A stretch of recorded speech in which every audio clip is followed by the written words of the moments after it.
Yeah, spotted greetings. Let me just bring in the guys from the other platforms. Yeah, spotted greetings and welcome. Yeah, let's talk about the 2026 FIFA World Cup qualifiers. Who's been working with me on this journey? Can you believe it? It's down to the wire, not the entire groups. I just want to focus on Group C.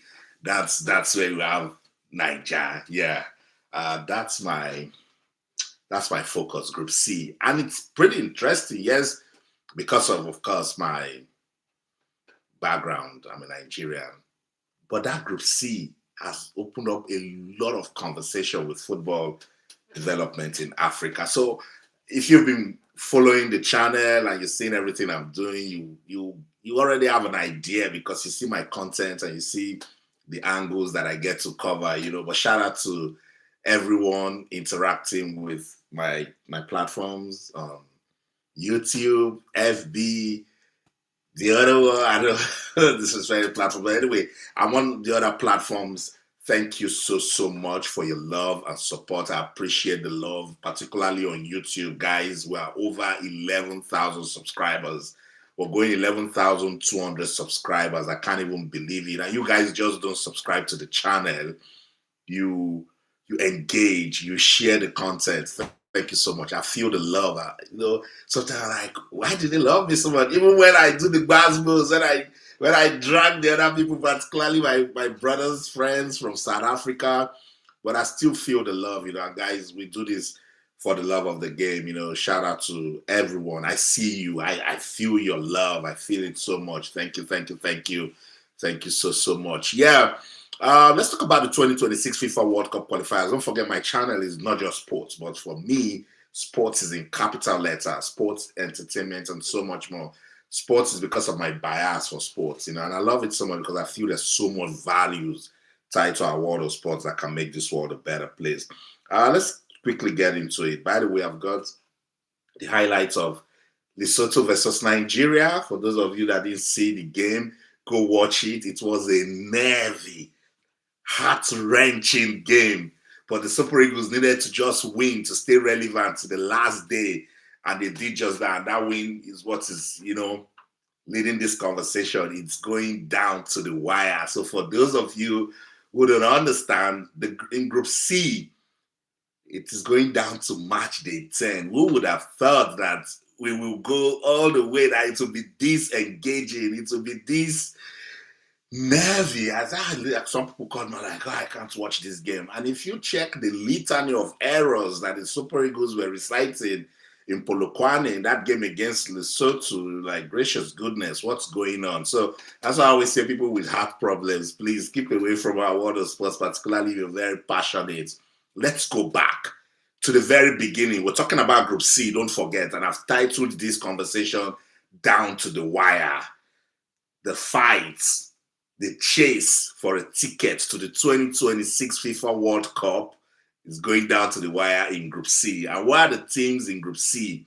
The leaders of that group: Benin Republic, followed by South Africa, and then there's Nigeria, Rwanda, Lesotho, and Zimbabwe. When the draw was made, I remember Nigerian fans saying, easy peasy, it's just only South Africa. No one even mentioned Benin Republic. No one thought Rwanda would be a terror. By the time I start running through the results from match day 1, you have an idea of what I'm talking about. It's crazy. Our world of sports, impossible is nothing. So if you're part of nothing's going to happen. It's going to be easy peasy. I'm sure with these qualifiers, we now know. We've been having this conversation that there are no minnows in football again in Africa. And some people are saying, no, there are still small teams. There are no small teams. Look at what Cape Verde is doing. I know the background what Gambia they are doing with their football. Look at Comoros.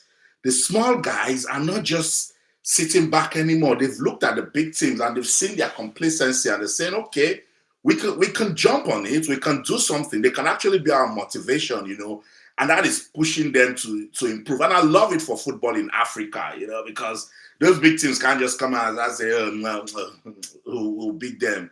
If they are told Nigeria that Lesotho will give them problems in football, if you say this to Nigerians 10 years ago, you collect a slap immediately. There's no way. Look, 10 10 years ago, I won't sit down and watch a Nigeria-Lesotho game. I'll just go check the highlights. I'll find out it's 4-0 or 4-1 or 5-0 and just watch highlights. But how football has changed these days, by the way, yeah, it's a,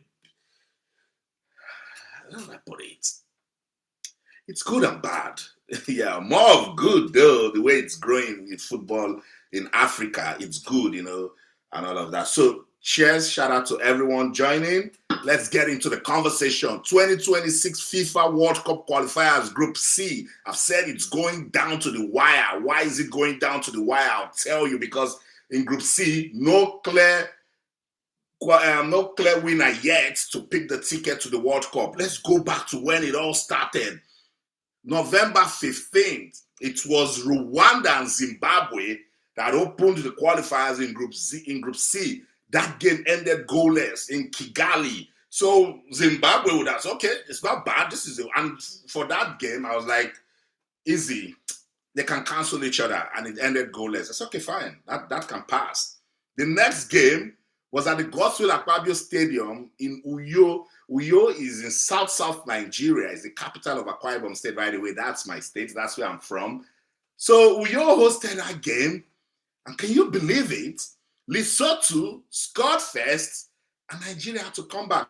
If you've been feeding content on my channel, I have the highlights. Because when I was trying to understand why Nigeria is in this very difficult situation.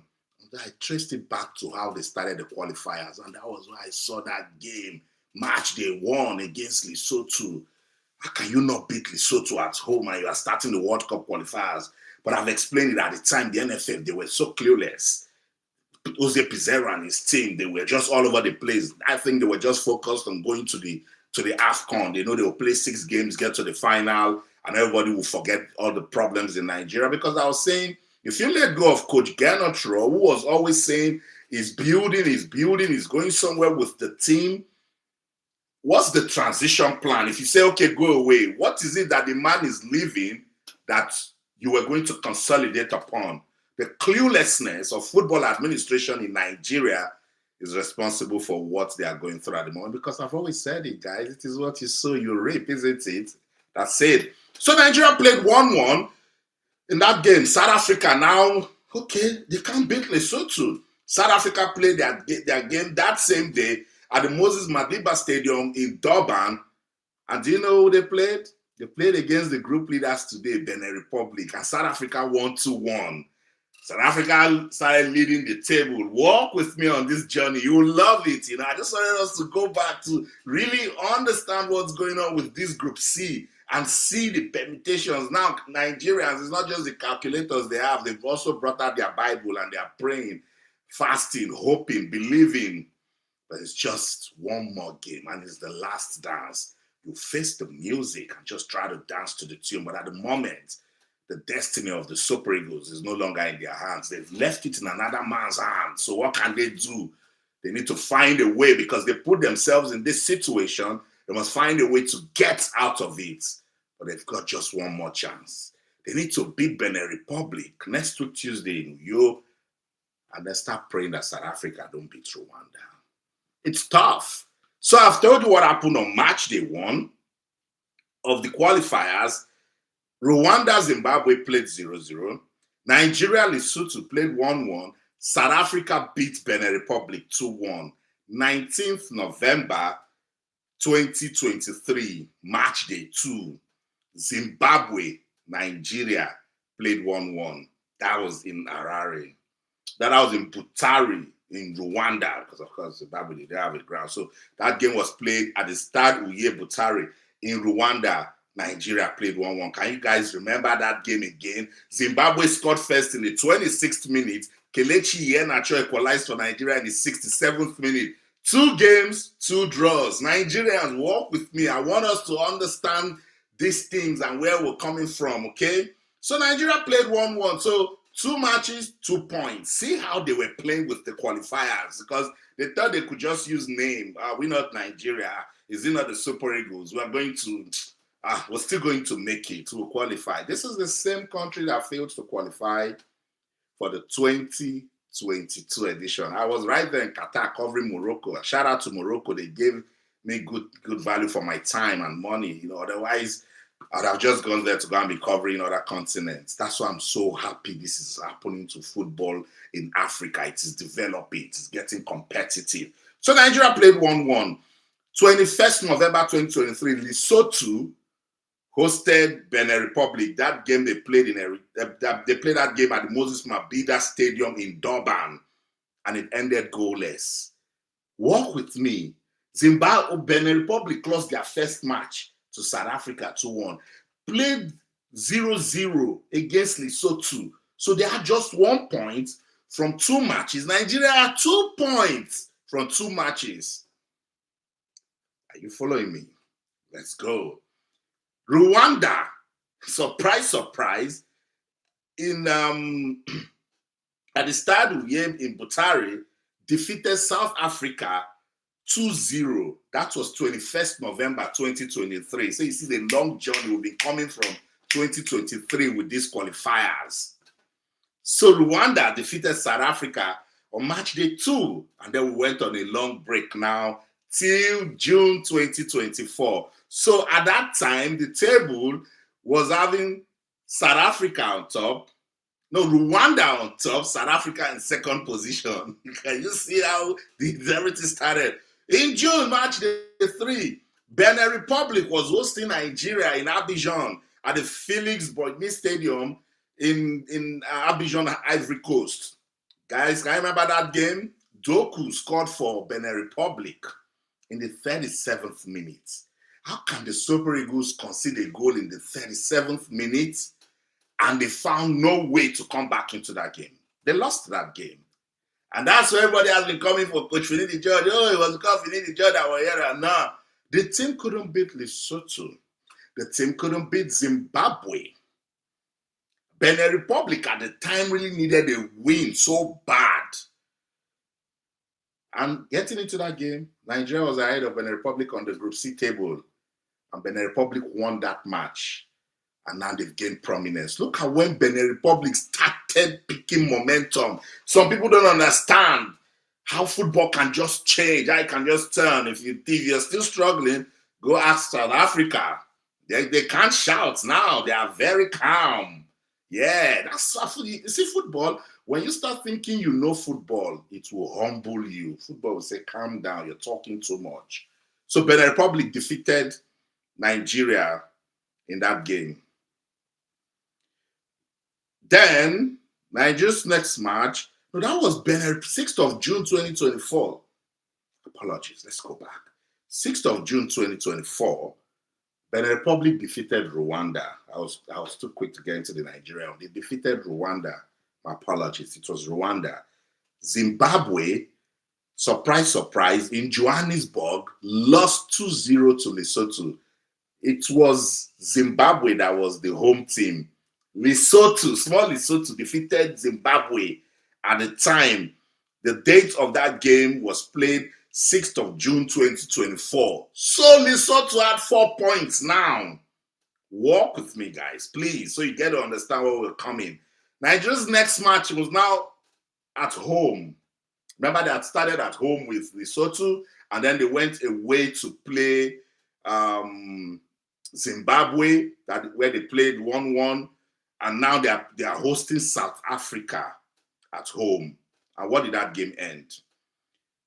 It was Zwane that scored first for South Africa, that game in the 29th minute, and Nigeria came back through Dele Fisayo, Fisayo Dele Bashiru in the 46th minute. And I thought it was in good time. There was just something about this Super Eagles team and the terrible mentality they showed during these qualifiers. Because they come back, even the game against Lesotho, I think they considered in the 52nd minute, 57th minute or so, it wasn't more than 10 minutes, Semi Ajayi scored. So you say there's still so much time for a big team to beat a smaller team. But they didn't. They didn't. They ended playing 1-1 that game. So against South Africa, the same thing at the OKON-AKPAN Stadium on the 7th of June 2024, they played 1-1 with South Africa. Guys, are you following? That's 3 matches and 3 points for Nigeria. Then, this was the one I mixed up. 10th of June. 10th of June. That's what defined Benin Republic's qualifiers, and then put Nigeria in shambles. It put Nigeria tatters. Yeah. 10th of June, at the Felix Houphouët-Boigny Stadium in Abidjan, Ivory Coast, Benin Republic beats Nigeria 2-1. And should I shock you, Ralph Onyedika scored first for Nigeria. That's why I said the mentality, the terrible character that they've shown with the qualifiers. Nigeria scored first in the 27th minute. Dosu equalized for Benin Republic in the 37th minute. And just before the break, I think it was just before the break or when they were just coming back for second half, Nigeria conceded the second goal. So you see, there was still time for the Super Eagles to display good mentality and get back into it. They didn't. That's why I want Nigerians to work with me and understand that this problem has been coming from way back. And this was the game that everybody, Finidi George, what did he do? The same Finidi George they were praising after the friendly against Ghana. But they forgot that it was a friendly and that the mentality of this team was the one they inherited from Jose Pizarro, the one that was just competition-based. Jose Pizarro designed a team that should just go for competition, win matches, get to the final, and that's it. They were not built for the long haul. They didn't understand what it meant to go the distance. And that was what destroyed their mentality. So Nigeria lost that game 2-1. That was their first defeat. So it now meant 4 matches, 3 points. Can you believe it? Tough. 10th of June, that happened. That same 10th of June, South Africa was hosting Zimbabwe at the Free State Stadium in Bloemfontein. Remember that cattle ranch where they took Nigeria to here just because of the dirty politics? And I'm glad I've addressed that issue. It shouldn't be happening with African football again. We should just play football for the love of the game, yeah. So South Africa at the Free State Stadium in Bloemfontein defeated Zimbabwe 3-1. They were gathering momentum. Can you see teams that were serious? They were gathering momentum.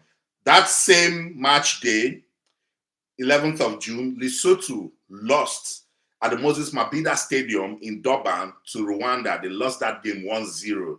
So you see now, are you counting? Rwanda was picking points. Rwanda was getting draws. Rwanda was winning. Even as at match day 8, Rwanda had 3 wins. Nigeria still had 2. But we are coming. We're getting there gradually. So I think after that game against Benin Republic, we're now all over the place. 2025 now came, and we're still, what are we now going to do? World Cup qualifications is shattered. I'm talking about Nigeria now. What do we do?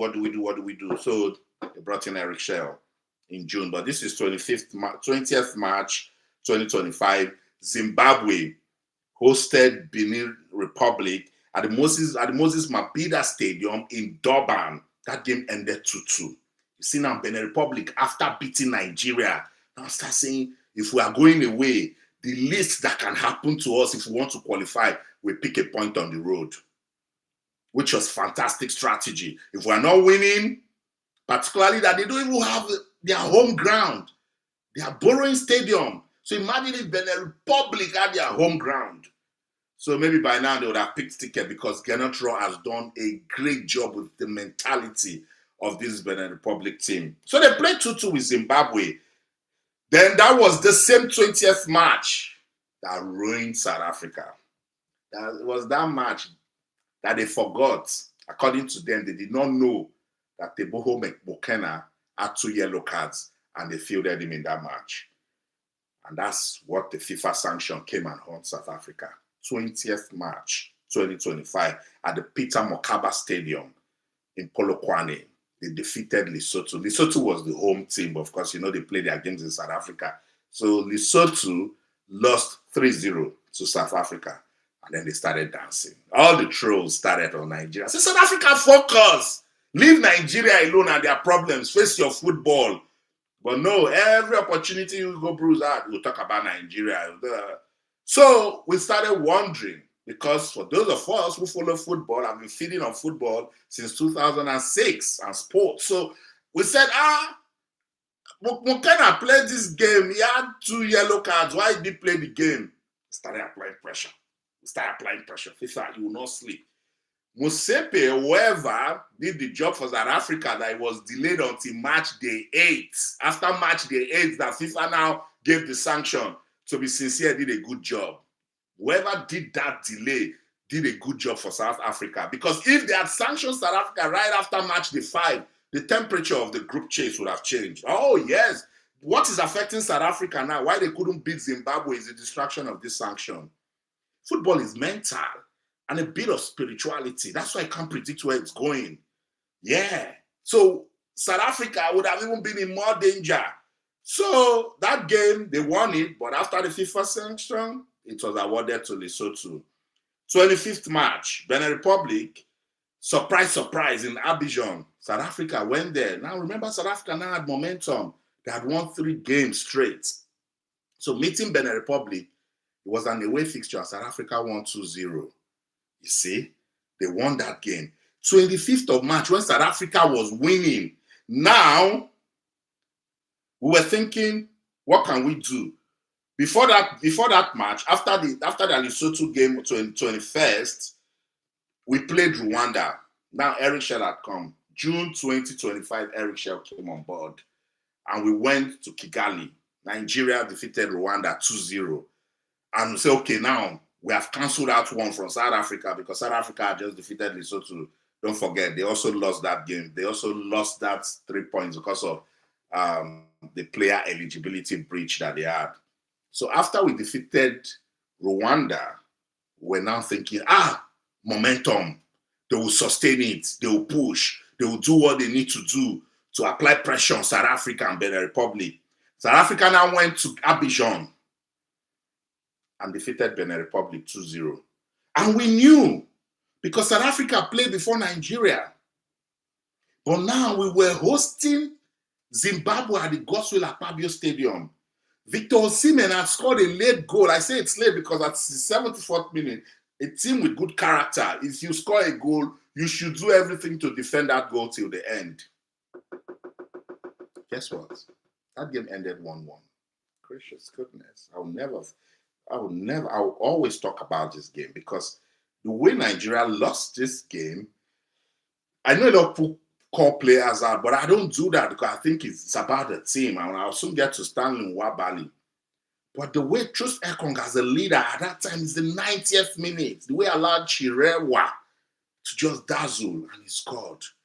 90th minute. Sometimes, when you lose a game, it's not about the way, it's about the way you lost the game. Yeah, it's how you lose a game that really gets to people. We scored a goal. That was, I remember, Victor Osimhen was so livid. Remember, nobody should talk to him. How can we lose this game? We had the momentum. We had gone away to Kigali to beat Rwanda 2-0. Same Victor Osimhen did the job, scored a brace in first half. It was business done. Boom. Now we're waiting to beat Zimbabwe at home. Zimbabwe came now with strong. We understood they play negative football. Everybody knew that they were kicking. They were packing the bus. But we got a goal in the 76th minute. Why would you go and concede a goal in the 90th minute? You're not ready to go to the World Cup, Nigeria. That game pissed me off. That was match day 6. So if we had gotten 6 points from match day 5 and 6, we would have closed in on South Africa because now persons like me were already applying pressure on FIFA every day that you've not done anything to South Africa with that player eligibility breach. Go and give South Africa their sanction. Nigeria suffered it in 2018 with Shehu Abdullahi. We were docked 3 points. So we kept on, shout out to AY Sugar.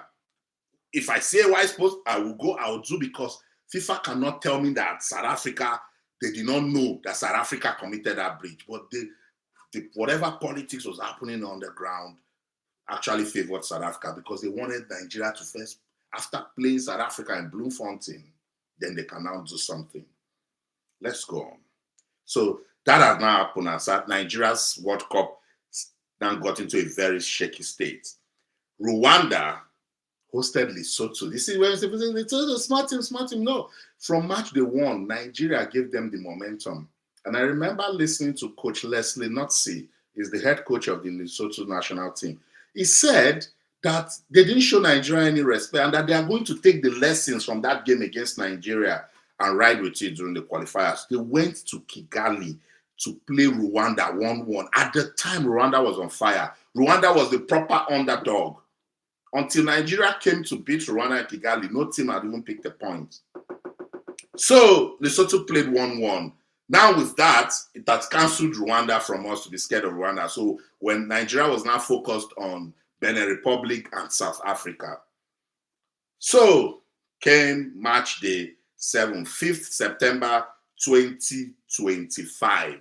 And at this stage now, Benin Republic and South Africa, they can see now that Nigeria is coming. They say, no, they cannot sleep. They will not let it happen. So Benin Republic in Abidjan defeated Zimbabwe by a single goal. They scored that goal in the 77th minute. So you see a team with character. Got a late goal, closed shop. Nothing was going to happen. No stories that touch. They just know that they have gotten this goal now. They need to close it and go on to win. And they did. Remember, South Africa was now hosting Lesotho again because, of course, they were playing all the games in South Africa. Now they were not smiling. They trashed Lesotho 3-0 at the Free State Stadium in Bloemfontein. This is where Nigeria needed to start asking themselves questions because now South Africa was miles ahead of us with Benin Republic. Rwanda was coming back. Before this match, Nigeria had not won a game at home. And this was match day 7. Nigeria had not won a game at home. Match day 7. A team that wants to go to the World Cup. They were playing. That means they had played 3 or 4 games at home. No win. Anyway, they pushed, did everything. It was a very nervy game. Remember that game? Tolu Arokodare scored the goal for Nigeria in the 51st minute. 51st minute. So if Rwanda had pushed, if Rwanda had done something that Benin Republic did or Lesotho did, that game would have ended 1-1. How can you score a goal in the 51st minute and you still cannot kill it? So this is just the mentality I've been talking about.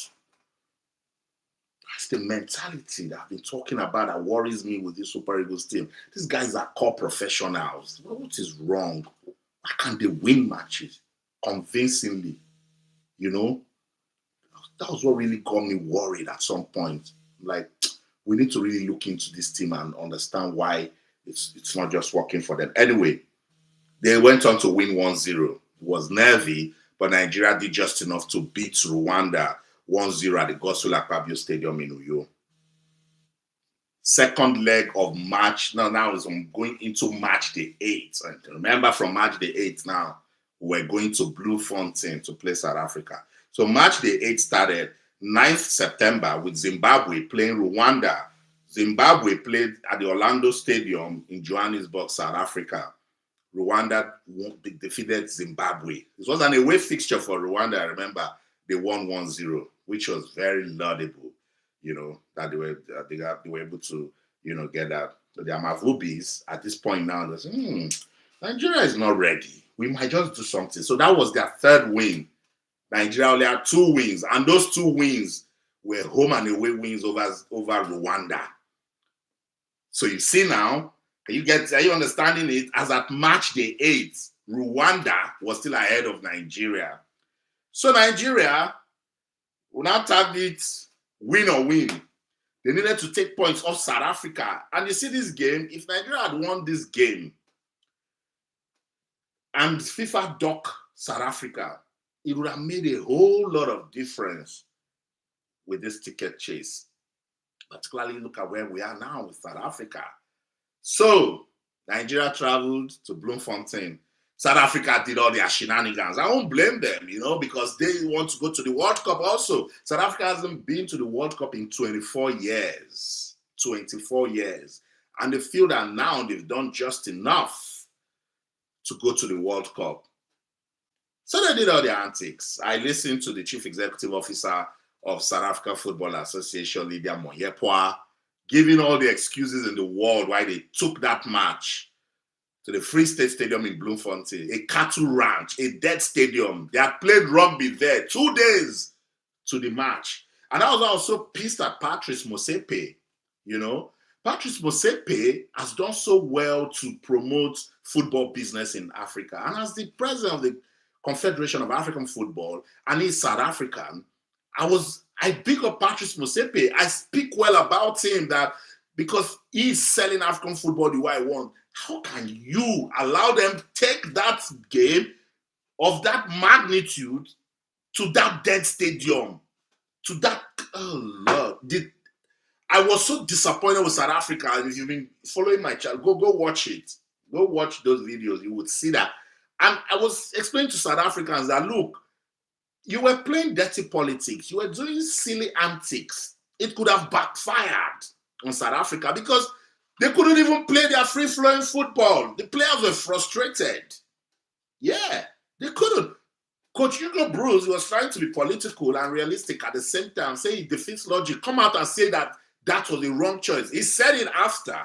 But I'm saying that you people went to see that stadium and saw that it was bad. Before the stadium, just coming out of the tunnel, Wilfred Ndidi slipped, he fell. Moses Simon slipped, he fell. They had not even stepped on the pitch. Olaino had not played for 5 minutes. The guy is injured. They destroyed him. Wilfred Ndidi picked an injury also. These are professionals. If you look at South Africa, because they are big on infrastructure.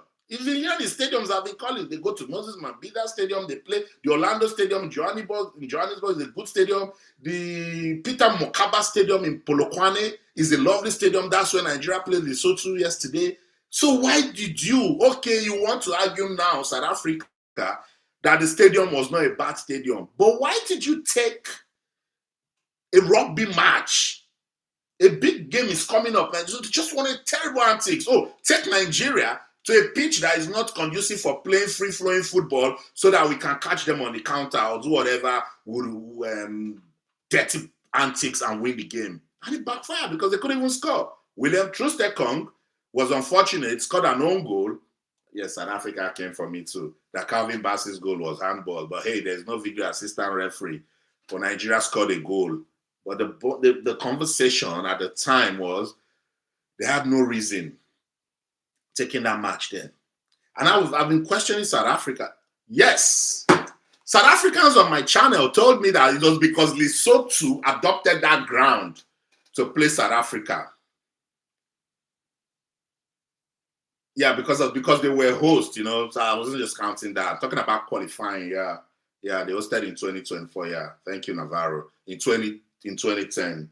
2010 till now. I'm just trying to calculate. Okay. Yeah, let's go on. So South Africans told me that it was because Lesotho adopted the Free State Stadium to play their match. And remember, South Africa had played Lesotho there. That was why they chose to stay there to play Nigeria. I was so disappointed. I watched the game against Lesotho. The pitch wasn't as bad as it was when Nigeria. Like they finished playing Lesotho and went to play a rugby match there to destroy it. Sure, you won't tell me you didn't know what you were doing?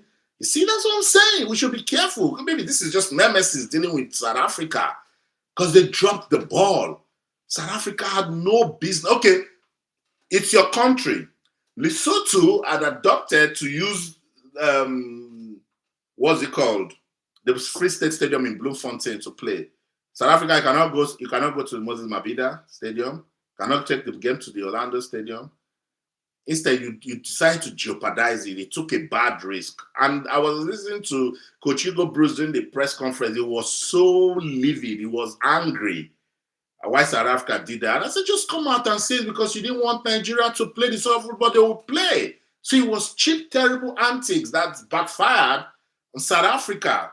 Anyway, let's wrap up match day 8. Till this time, FIFA had not come to say we are going to sanction South Africa. And we were not sleeping. I wasn't sleeping. I kept doing the videos. I wrote 2 letters to FIFA disciplinary committee. I kept asking questions. Oh, what South Africa did with the player eligibility breach was in March 2025. The FIFA disciplinary bodies, we call them judicial bodies, they sat in March, released verdict in April. Sat in April, released verdict in May. Sat in May, released in June, released verdicts in July. I kept checking all their statements. I did not see South Africa Lesotho game. I said, okay, They last updated it August 28th. I said, no, I wrote another letter. Anytime I write the letter, I come to do a video to remind FIFA that Africa, we know what's going on. Yes, Patrice Motsepe is from South Africa and is the CAF president, but I know FIFA don't mess around with player eligibility rule because it is what it is. Once you feel the player that is not eligible to play a game, it's a sin in football. It's a crime. It's like match fixing. So we kept choking FIFA's neck. For instance, Ademola Lookman, which is a bad loss for Nigeria, he has gotten 2 yellow cards now. He's not going to play against Benin Republic. We know. And I did a video to highlight the 12 players that started picking yellow cards from November 16th, 2023 that the qualifier started. So the NFF won't, because I know they can be clueless. Because it was just cheap data analysis that destroyed South Africa. Cheap data analysis. If they had done their business of going to check. I mean, Hugo Bruce blamed Teboho McKenna. He blamed the player. After he came out, after a coach came out to say he did not know that his player was on 2 yellow cards. No, Africa, we need to wake up. That's why I said, let's look beyond Benin Republic, topping the table. It's time to reflect with our football, with administration. I always say something on my live show on TV. I remind African leaders that, particularly those in sports, that 70% of your win is done with planning and organizing. 70%. When you get to the match venue, just go and do 30% and you win. That's what Brazil does. That's what Argentina does. See, England, I mean, the United Kingdom. When did they win the World Cup last? Nobody can even remember. Forever. But look at what their football, look at what sports is giving to the economy. Because they have laid down structures, systems that work for them. We are just big on winning. We just want to win. How are you winning? Is it sustainable? Are you feeling the positive effect? What is it doing for talent development? What is it doing for the grassroots? When will Africa stand amongst top nations? Shout out to Morocco. I'll come to Morocco as a model. I couldn't just look at all of the groups, you know. If not, I would have just said, okay, let me go, because it's a whole lot of conversation. So let's stay with match day 8 and how it ended. So Nigeria played 1-1 with South Africa at that dead stadium. That's what I choose to call that stadium until they fix it. And don't take a rugby game there anytime you have a proper football match. So I'll keep reminding South Africans. And it's all love. It's for the development of Africa's football. And I've always said it that I see South Africa as a model for football development in Africa. So when South Africans were coming for me, I say, waste your time. I say, Nigeria, people have stadium. I say, it's not about Nigeria. It's about Africa. Look at the regional development that is rubbing off on North Africa. What Morocco can do, Egypt will do, Algeria will do, Tunisia will do. Maybe Libya, because of what they are going through with their civil, you know, problems and all of the wars happening, leadership problems. Libya, in a way, is not even bad with infrastructure. They aren't. So you see, those people, they have looked at themselves and said, how can we come together? That's what Africa, North, particularly West Africa and South Africa, East Africa, that's what we should look at, that model. What was Morocco's football until 2020? The king used COVID to say, let's put money into our country. Let's see what we can do and give targets. First, they were realistic that they need to invest. Morocco women, they've played the WAFCON back-to-back. Morocco went to the World Cup in 2022, reached the semi-final. Only African team to have done. Guys, it is what you sow, you reap. Wow. I'll need to confirm that the Super Eagles are in Angola at the moment because ValueJet plane screen had a crack, so they made an emergency landing in Luanda. Okay, right away, I'll call my sources in the Super Eagles, find out. Thanks for the updates, Isiakwere. Thank you. I'll come out. By the way, Benin Republic, they're already in Uyo. They have landed. You see people that are serious. Straight, they've gone to Uyo now to go and calm down, to go and acclimatize, get in the right mood. Benin Republic, they are not joking. They will not come, you know, can't come all this way. And that's why that game, as I say, it will be fierce. Yeah, the final round of games will be fierce. So let's wrap up match day 8. Benin Republic, now they were going to play Lesotho in Abidjan. The anger. Something first happened. I think it was power issue or something at the stadium. But when that game was played, 1, 2, 3, 4, 4-0, gave Lesotho. No time to, we are not playing anymore. Nigeria is just waking up now. March the 8th, where it's just 2 more to go. The thing is now Nigeria will come back. They gave Lesotho 4-0, consolidated. And at the time, our administrators were keeping quiet. Any opportunity Coach Gernot Rohr had with Benin Republic, he was reminding FIFA also. So I used to go check his own. If he's talking, I'll talk. Benin Republic knew that if South Africa gets docked that 3 points, they will go to the top of the table. Oh, yes. And so Coach Gernot Rohr wasn't sleeping. This is a coach Nigeria rejected for only God knows why. A coach that was building. We just thought, oh, we've been with this guy for too long, and then we let him go. Now look at what he's doing with small Benin Republic. Yes, I say small because put Benin Republic and Nigeria side by side. They're not close. Another important angle, Nigeria, and I said it to my NFF sources. Like I told them, look at what South Africa did. It's strategic.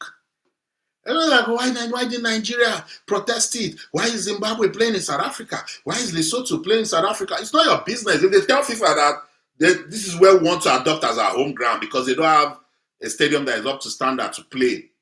Who are you to go and tell FIFA that they shouldn't play there? Oh, they should go and be playing in Egypt. That is further. So I told our NFF officials, if you have the sort of infrastructure South Africa have put in place in their country, Benin Republic will be playing in Nigeria. Oh yes, it's just a walk for them. Benin Republic would have picked Nigeria as their base, and that would have been to our advantage because our fans would come to the stadium. But even the only stadium that is manageable in Nigeria, the Gospel Akpabio Stadium, everybody seems to be playing games there. And I know so well that maintenance is our big issue. So we need to look inwards. We should look beyond just playing football. We should think about structures, systems.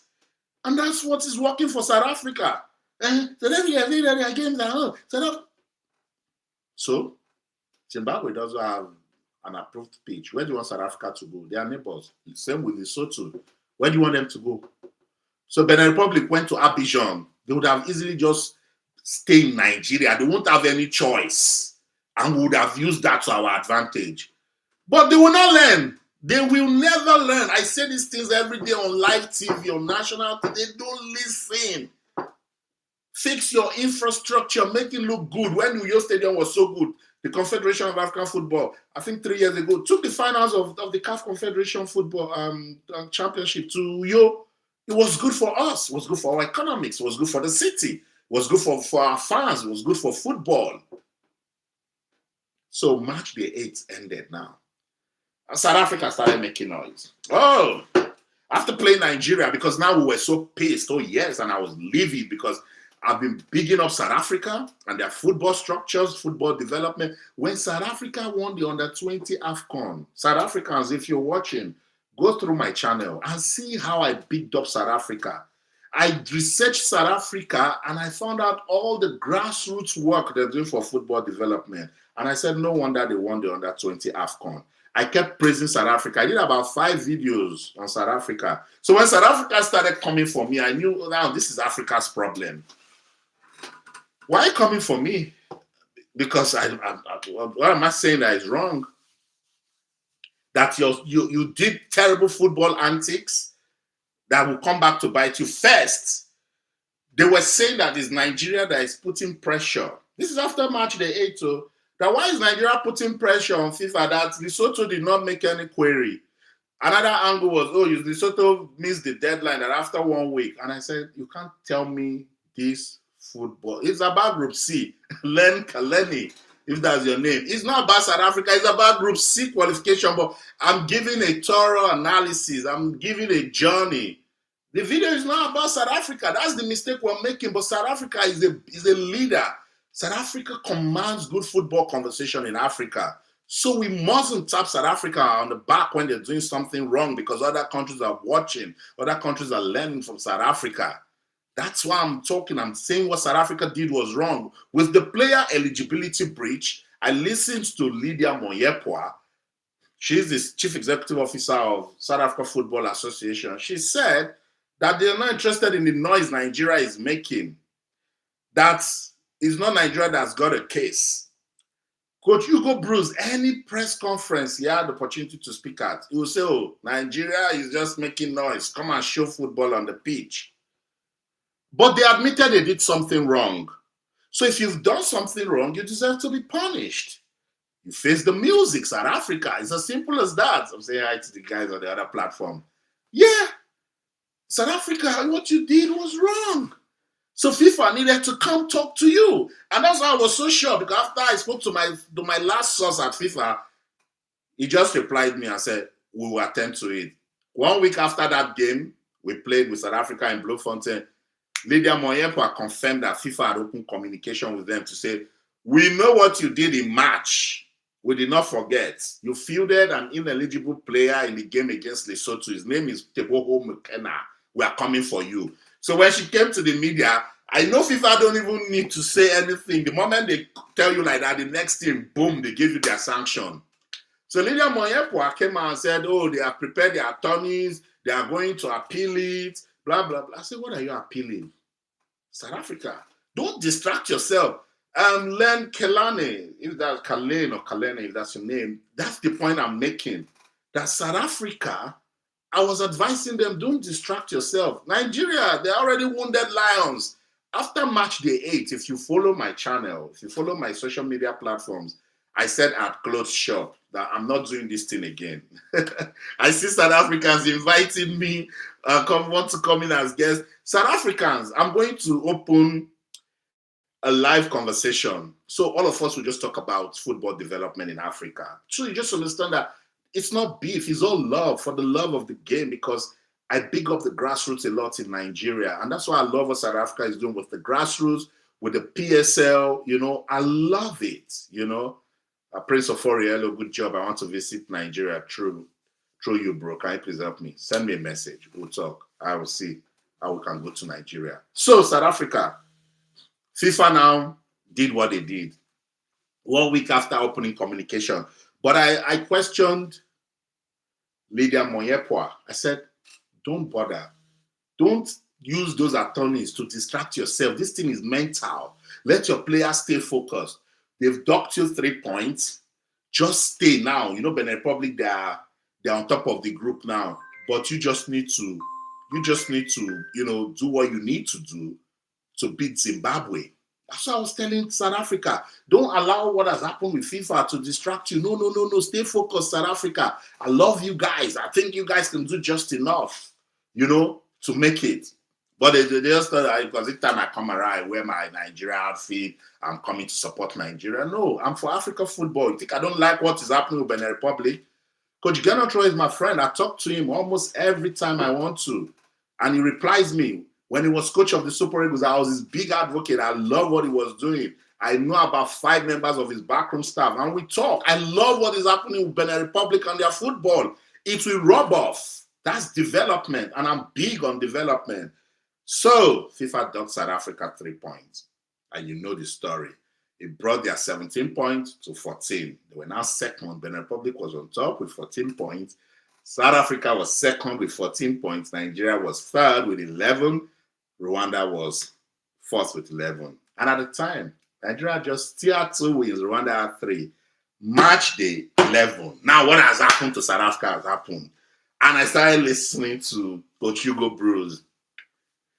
Look, if only South Africans will believe me, there's no beef here. I love Coach Hugo Bruce and what he has done for South African football.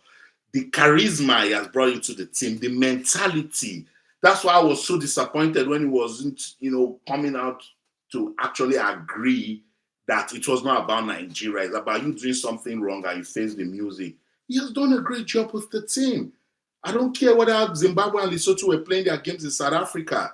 It takes good mentality to win a football match, because it's even going, look, there's more pressure that they're even playing at home, where their fans can even just come and put more pressure on them.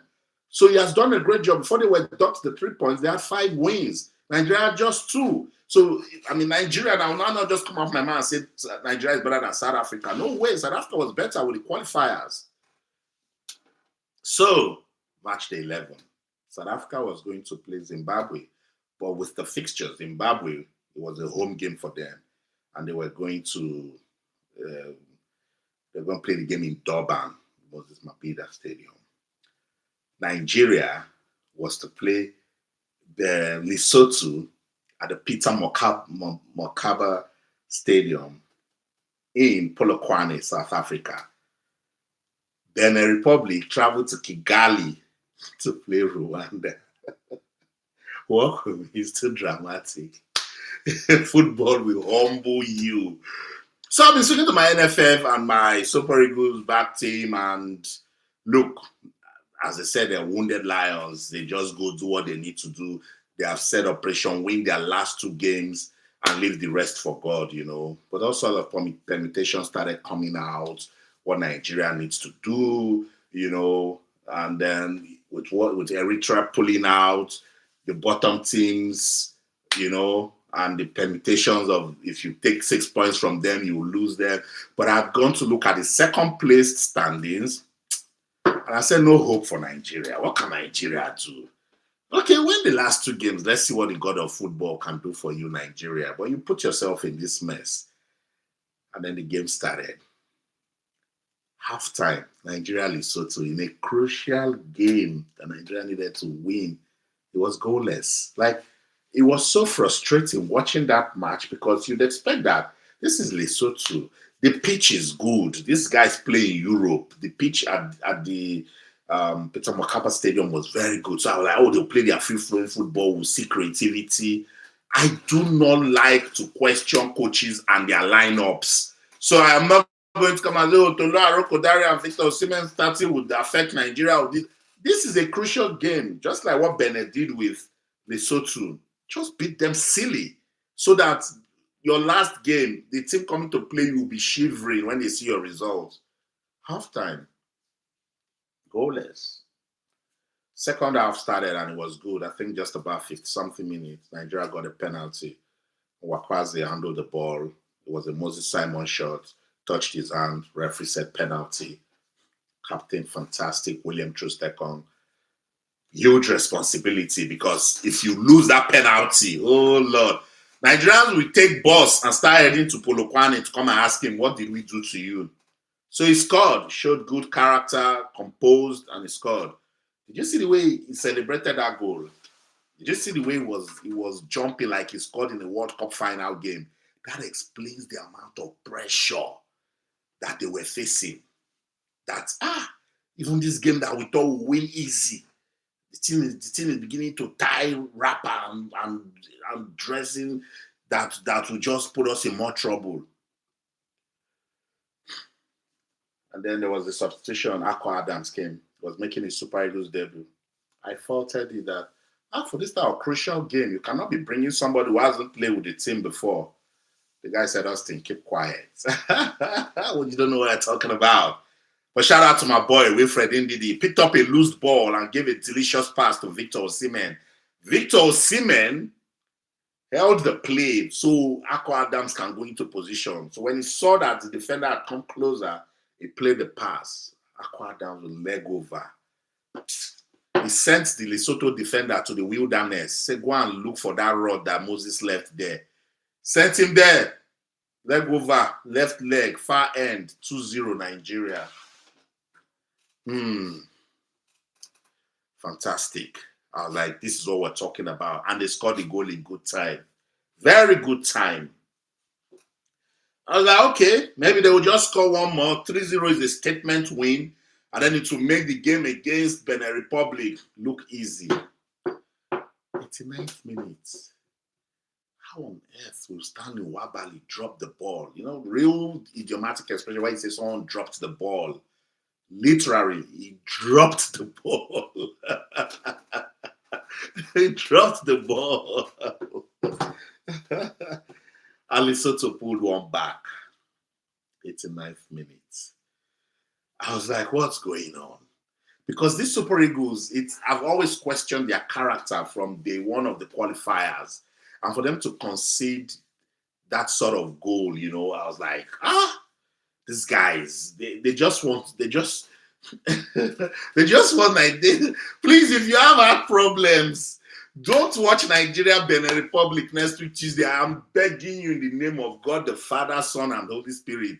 If you have any issue with your respiration, if you cannot breathe properly, do not watch that game. If you are passionate about football in Nigeria, I'm begging you. That game, oh my God, will be tension soaked. This is Super Eagles that just considered a goal. A long ball came in. I don't just like, I do not want to, I feel blessed and privileged because of my job that I know these players, I talk to them, but I try not to, because the pressure will be too much. For a minute, I thought I could call Stanley Wabali. I'm serious. After the match, because I called him Wabobo, I said, just call him and say, what is wrong? But no, there's a crucial game next week, Tuesday. That's why if you check the way I analyzed my video, I did not even, talk to, I didn't direct that error to Stanley Wabali. I kept saying they because football is mental. And that's why when I want to criticize players, I put on my fair play hat. I try to really stay balanced because it's really not fair. It goes through a lot, and they're humans, not just players, guys. When we go hard on people, we should think about it that it can, you will be crowded and loud. And I like what Coach Eric Shell did. He said the fans come out.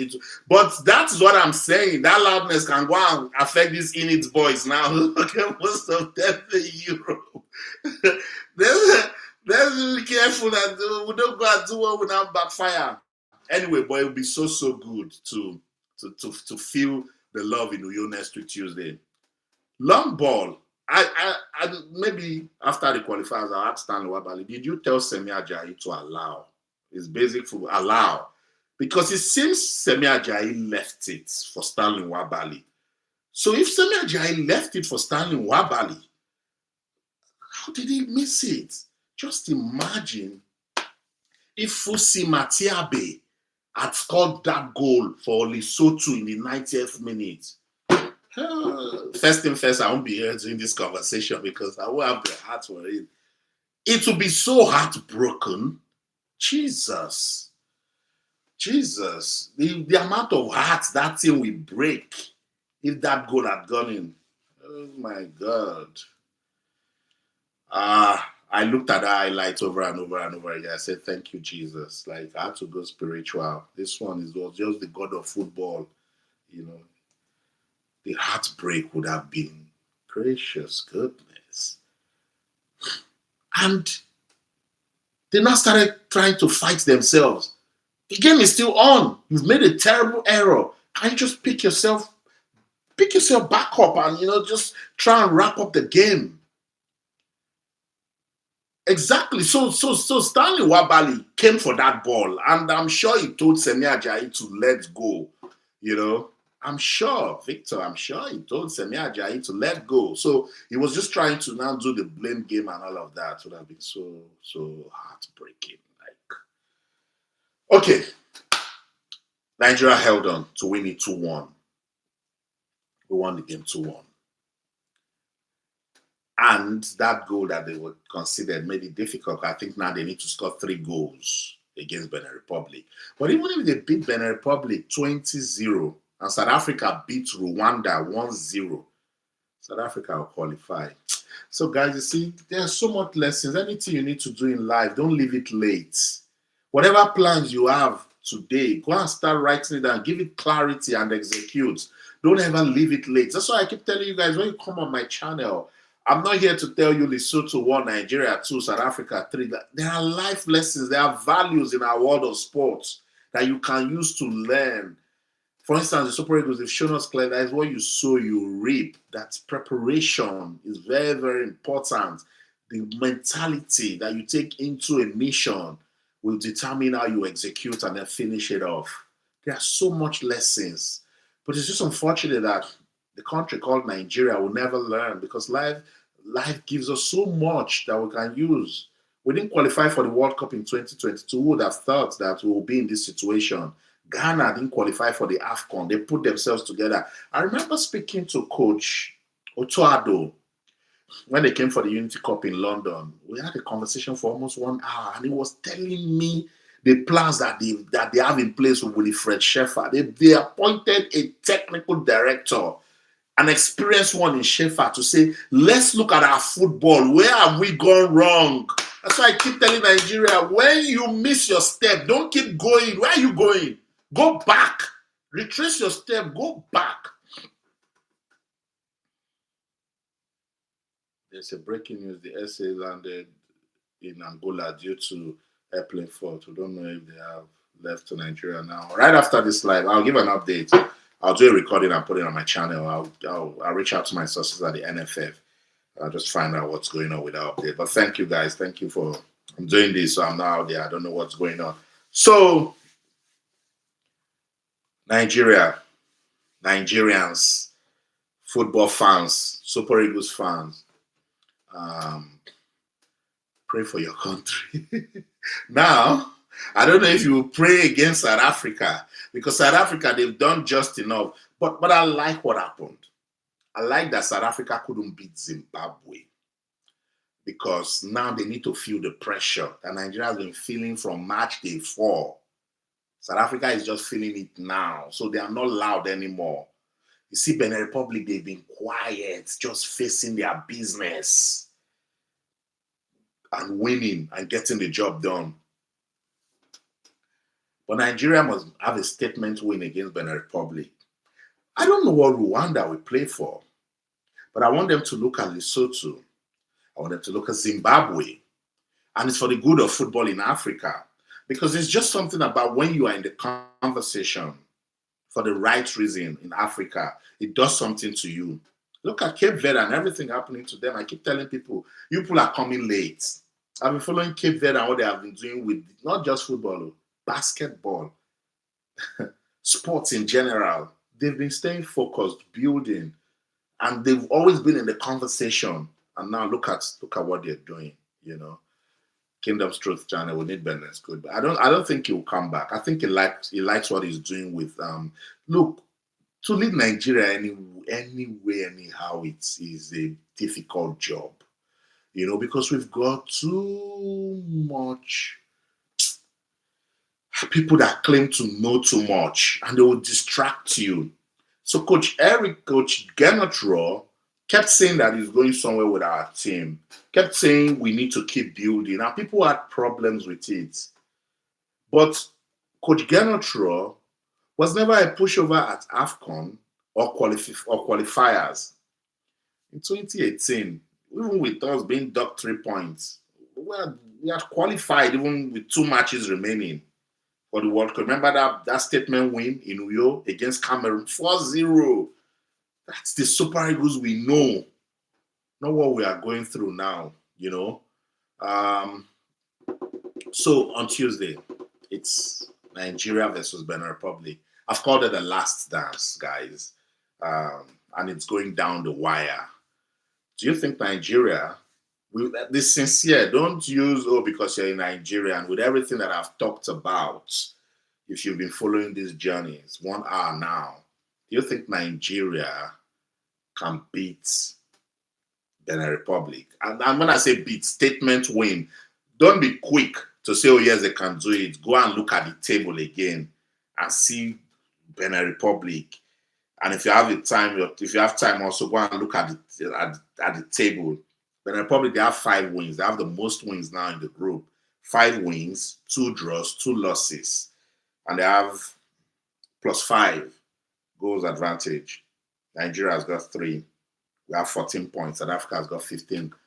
So, yeah, Victor Adebayo, Nigeria will not beat Benin. Let me not say because I'm wearing my Nigeria. Let me close the Nigeria. But with what I have seen, I don't think Benin Republic will beat Nigeria. Mark my word, Nigeria will win the ticket to the World Cup. Okay, I'll mark your words. I'll keep it down. Let's see what's going to happen. But guys, you've listened. What do you think? How can we start fixing Nigerian football? That's why when I started this conversation, I said, give me a minute, guys. Just give me a minute. Let me sort this out. What's going on?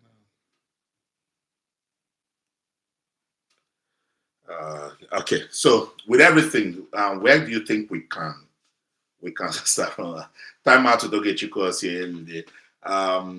Saying he loves the spirit. You love the spirit of similar. Yeah, yeah. Shout out to Ogechukwu Osioyelu. The time out with Ogechukwu. Guys, she made me come on. She said, come live, come and talk about this thing. I wanted to do the normal recording I do, because um with a live conversation sometimes, it's live, you're not regulated. You just gotta say some things that get into trouble.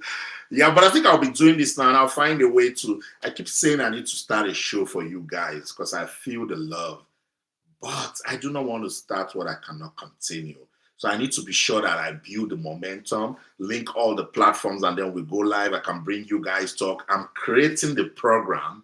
I can tell you the name now. It's called the Viewer's View. So I just want to come here and get your views about what's going on. Not just sports, entertainment, and so much more. I know a lot of you guys know me through my sports broadcasting career with Channels Television, but there are other sides of Proudly Austin, and I'm big on entertainment. I need to, also get that. Kingdom Truth Channel. I dreamt that Osimhen won a very difficult election against one of the governors in Nigeria last Monday night. That was when I knew Nigeria qualified for the World Cup. What was the correlation? What's the correlation? I don't put it with politics, so our politics is funny. So that dream, we need to interpret it right. It might be the other way, Firewall, Nwabali didn't make any mistakes. He dropped the balls deliberately. Now, we can't say that. Let's be careful, guys. We can't say he dropped the ball deliberately, These are the sort of allegations I said we should not be doing. Mental health is very, very important. No, don't do that. I know Stanley Nwabali right from his days as a young footballer playing in the Nigeria Premier Football League. He's a very passionate guy, and you can see it even with Chippa United, the way he behaves. But you see, that's what I'm saying. Mental health is very, very important. He might be dealing with a lot of things that you and I don't know. The best way is just to support him, And if the coaches still feel that he's the best man for the job, there are three goalkeepers, so there are two on the bench, and the goalkeeper is saying this is the man that we believe can get the job done, So let's support him. Kagiso Rabodile Austin Nwabali is on the watch. That is on the watch list at Chippa United, so need to be out for match fixing. Okay. We'll see. Victor said Nigeria doesn't deserve a World Cup ticket. Well, with the way they've played, unfortunately, I agree with you. Because Benin Republic and South Africa, they've been the better team, and this is me being honest. This is me being sincere. Benin Republic, there's no way you look at these qualifiers and you not doff your heart for them. They've surpassed expectations. They've played beautiful football. They've been strategic. They've been focused. They've been silent achievers. And I think Coach Gernot has done a good job. And that team deserves to be at the World Cup. But let's see.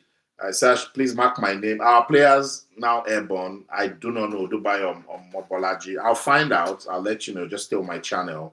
I'll find out. Please, what is Nigeria doing about getting the youngster on SRN or the young defender at Atlanta, Italy? So we should be careful how we call youngsters into the team, particularly during crucial qualifiers, or you can call them to a competition and let them shadow the top guys. But imagine you bring a youngster to come and play this sort of tense qualifiers and the guy does one mistake. Nigerians will forgive him, or you'll not even hear about him again. I can go back history and tell you some players that this was just Olariwaju Kayode. I remember, I'll never forget that game South Africa beat us. I think it was AFCON qualifying in Uyo. They didn't call him again. He didn't smell the Super Eagles. Chigozie Agbim, when he was doing so, everybody, call him to Super Eagles, call him to Super Eagles. Super Eagles is not, if you know the competition in the Super Eagles, it's not about one young guy doing well and then you go and call the player. He will come there, he will see pressure and then he will misbehave. That's why I'm so happy for Benjamin Fredericks. Even Akko Adams. Akko Adams played at the under 20 level and he's been waiting for his time. He never came. In fact, I criticized the 41-man list Coach Gernot released. Can you guys remember Coach Gernot Coach Eric Schell the provisional list. He had Akko Adams in there. And I said, we're playing crucial qualifiers. Why are you doing provisional list? You don't know your players. After 6 months on the job, you're doing provisional list, and he now brought the main list of 23 players, and Akko Adams wasn't there. That was for March the 7 and 8. March the 9 and 10, I'm seeing Akko Adams. And I called the coach again. I said, Akko Adams that couldn't make the last list, why is he here now? We were questioning why you brought Chidozie Awaziem. You brought Chidozie Awaziem, and now he's not there. You're bringing Olakunle Olusegun. So I said, leave players. Leave coaches. Let them do their job. Look, they know the players. They spend more time with them. All we just need to do is to support them. See, I saw Murphy's message. That's why forgiveness came to mind, So we got to be careful. If they are young players, we should monitor them and support them. And when the time is right, they'll come to the team. FM, Baba, Diaz, and Algeria, and I want Nigeria to play. Absolutely. Absolutely. If you call FIFA and say for their markets, who would you like to see at the World Cup? They'll say Nigeria. We've got the people. We are passionate. We are loud. We are big spenders. We've got the population. Check all the European clubs that have got Nigerian players. See the amount of content they do on Nigerian players. Sevilla, they've done about more than 7 videos since Akko Adams' goal. I see CBS. They're always talking about Super Eagles because of our population, because of our people, and we support our football. So yes, I totally agree with you that FIFA would want to see Nigeria at the World Cup. But hey, it's now our birthright. We must earn it. We must prove a point. We must work for it, On the other platform, Wabali is becoming too big for his shoes. He needs competition. Yeah, there are competitions. Ovie Jerry, the former Arsenal goalkeeper, I did an exclusive interview with him on the channel. Guys, go check it out. He said he wants to play for Nigeria. He plays for FC Midtjylland now. He's young.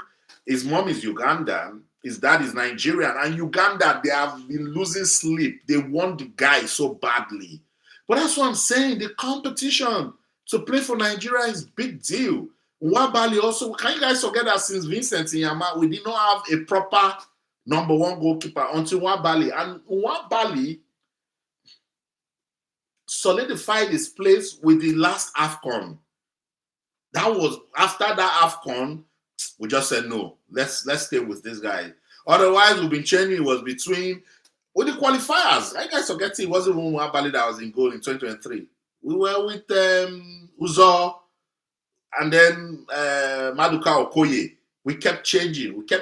Sometimes at the point we even use Adele Adebayo, we use Amas or Basoge. Until the AFCON, Nwabali proved himself and they started using him. And truly, I like Ovie Ejeheri, not Ejiara, Ovie Ejeheri.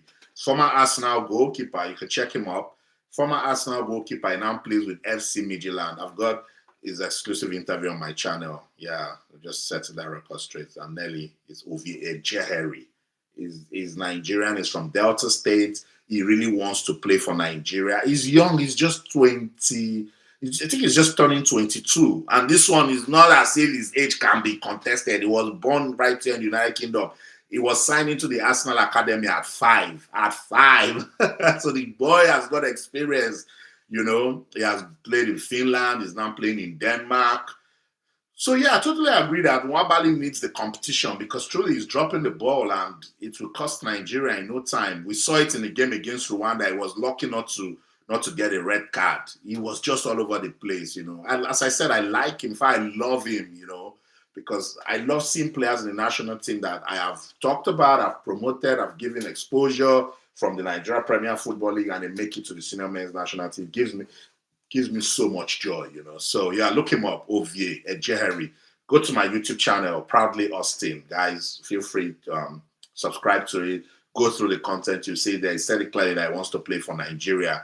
Let's take some more messages. What is the rationale behind benching Murphy? What are you talking about? What are you talking about, Ishola Julius? There is Tolu Arokodare. There is Victor Osimhen.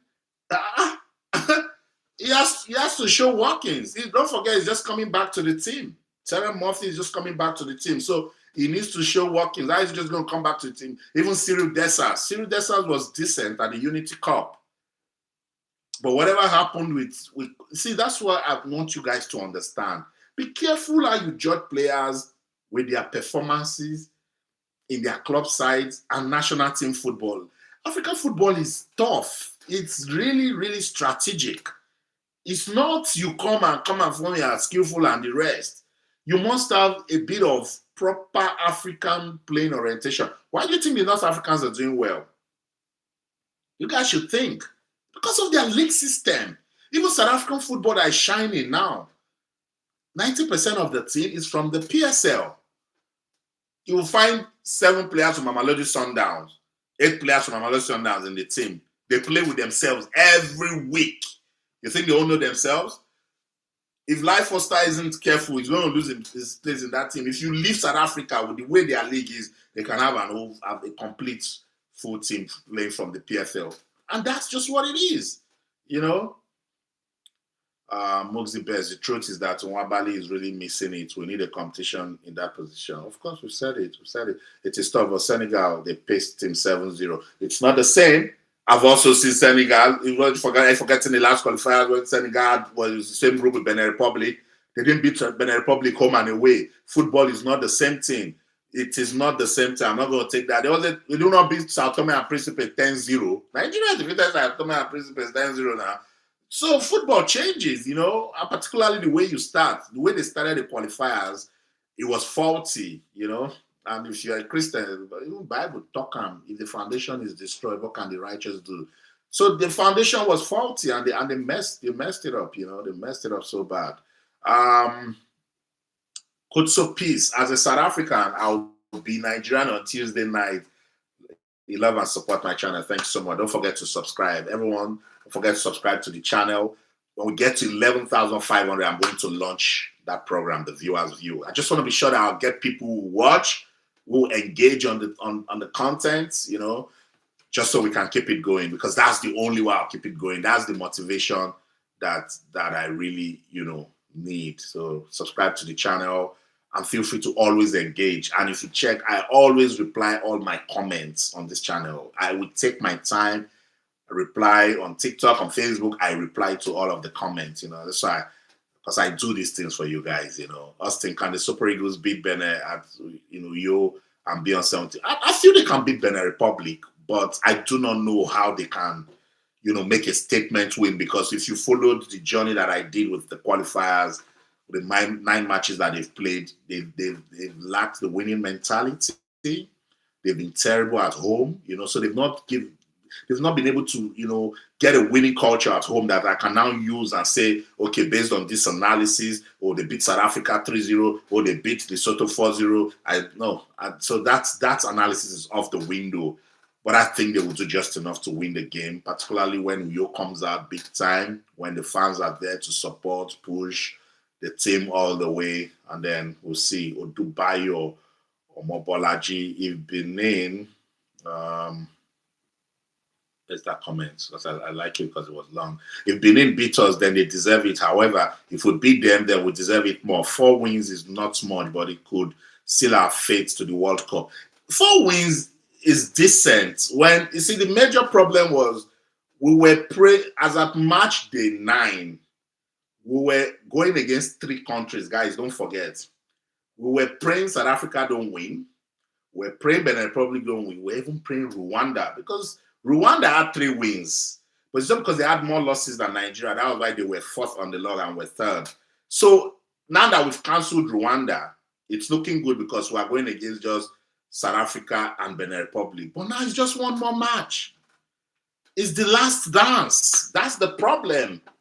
You know, life is time and chance. When you have time, use it. When you get a chance, take it. Because this is what you sow, you reap. So they put themselves in this predicament. So imagine even if they beat Benin Republic 10-0, South Africa beat Rwanda 1-0, it's all over. That's the problem. That's the predicament. That's why I say it's frustrating doing this analysis, you know. Really, really frustrating. Firewall, Eric Shell needs help with team selections. He's clueless about who should be playing. I don't think so. I disagree. I think he's getting to know his team. I believe he has brought some level of stability. You know where this team was coming from? They were coming from Jose Pizarro in 2023.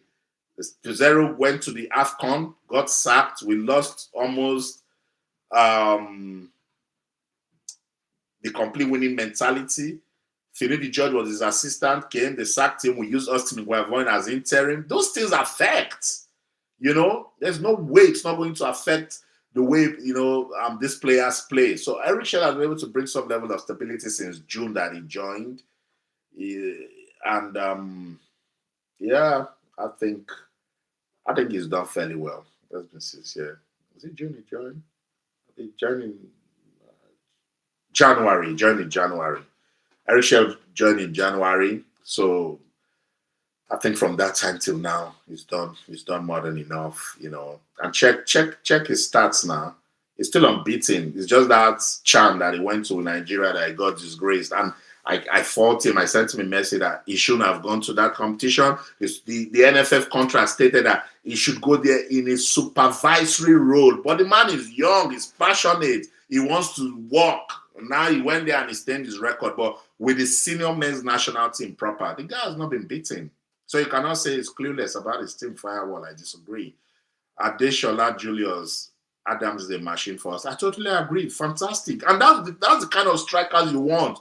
One chance, one goal, particularly in that sort of game. So the guy came in. Remember when the Victor Osimhen chip that struck the woodwork? He got it in good time. So it means his position is also good. He got it, gave the ball to Simon Moses. Moses did the dribble. And then goalkeeper saved. It was even a defender that blocked it and goalkeeper caught it. So Ako Adams made good use of his 15 minutes. That's how to play your debut match, And I loved it so much for him. So let's see if he will consolidate, if he will keep getting better with the team. Secondly, I firmly believe Nigeria will get the ticket because the team always comes out victorious in difficult times, especially with Siemens' inclusion. Bro, we're not saying they will not win, but will they qualify? If South Africa wins, will they qualify? That's the problem. They won't qualify if South Africa wins. South Africa is on 15. Yeah, for the 15. South Africa needs to win. Even if South Africa draws, it's not good for them. So South Africa is going for a win. And I listened to Coach Hugo Bruce say they are wounded lions now, that they will fight, they will push, and they're playing at home. So imagine the kind of support that they're going to get. But we'll see. Victor Cobham, so far, Shell's inclusion of young players in Super Eagles have been spot on and justified. Frederick and Akko, totally agree with you, Victor. That's so apt. And Olawi 1-0 may get us second place, but will not get us playoff spot. Exactly. You notice, Victor, I'm not even talking about that playoff, because that playoff is a long thing. It's a long thing. And these Super Eagles, they don't have the mentality that I've been talking about. So even if they qualify for that playoff, 4 teams will play intercontinental competition and only one will qualify. How did Nigeria get into this difficult situation? The first time that we're going to have 10 African teams at the World Cup, Nigeria is struggling to qualify. First time. That playoff is a route that they shouldn't even think about. That playoff is a difficult route. Like, I've thought about it over and over and over and over again. I've thought about it. I don't want that playoff route. They should just pray South Africa don't win, Adeshola Julius, I couldn't believe that the pitch we played yesterday was in South Africa. Oh, yeah, South Africa, they have lovely infrastructure. Not just the one in Polokwane, the one in Johannesburg, the one in Cape Town. Even that field in Bloemfontein isn't bad. But because they want, you see, Africa and the nonsense politics we do, if I'm not getting it, nobody should get it. That's the sort of politics we do. And that's why I came for South Africa and I said, South Africa, don't do this. No, particularly you, Patrice Motsepe, you've been doing everything to big up African football. Why are you letting this happen in your country? A man on TikTok, we can't beat Benin, my brother. You can't say that. You cannot say that. With the way the team is playing now, and that game, as I said, I've called it the last dance. You cannot say that they can't beat Benin. No, it's not possible. They're going to fight. They'll come out. They'll do what they need to do. Tunaski, but they both played on the stadium. So what is wrong with? Of course, yeah, they played there, but did they play well? Even their coach confirmed that it wasn't good for football, and I totally agree.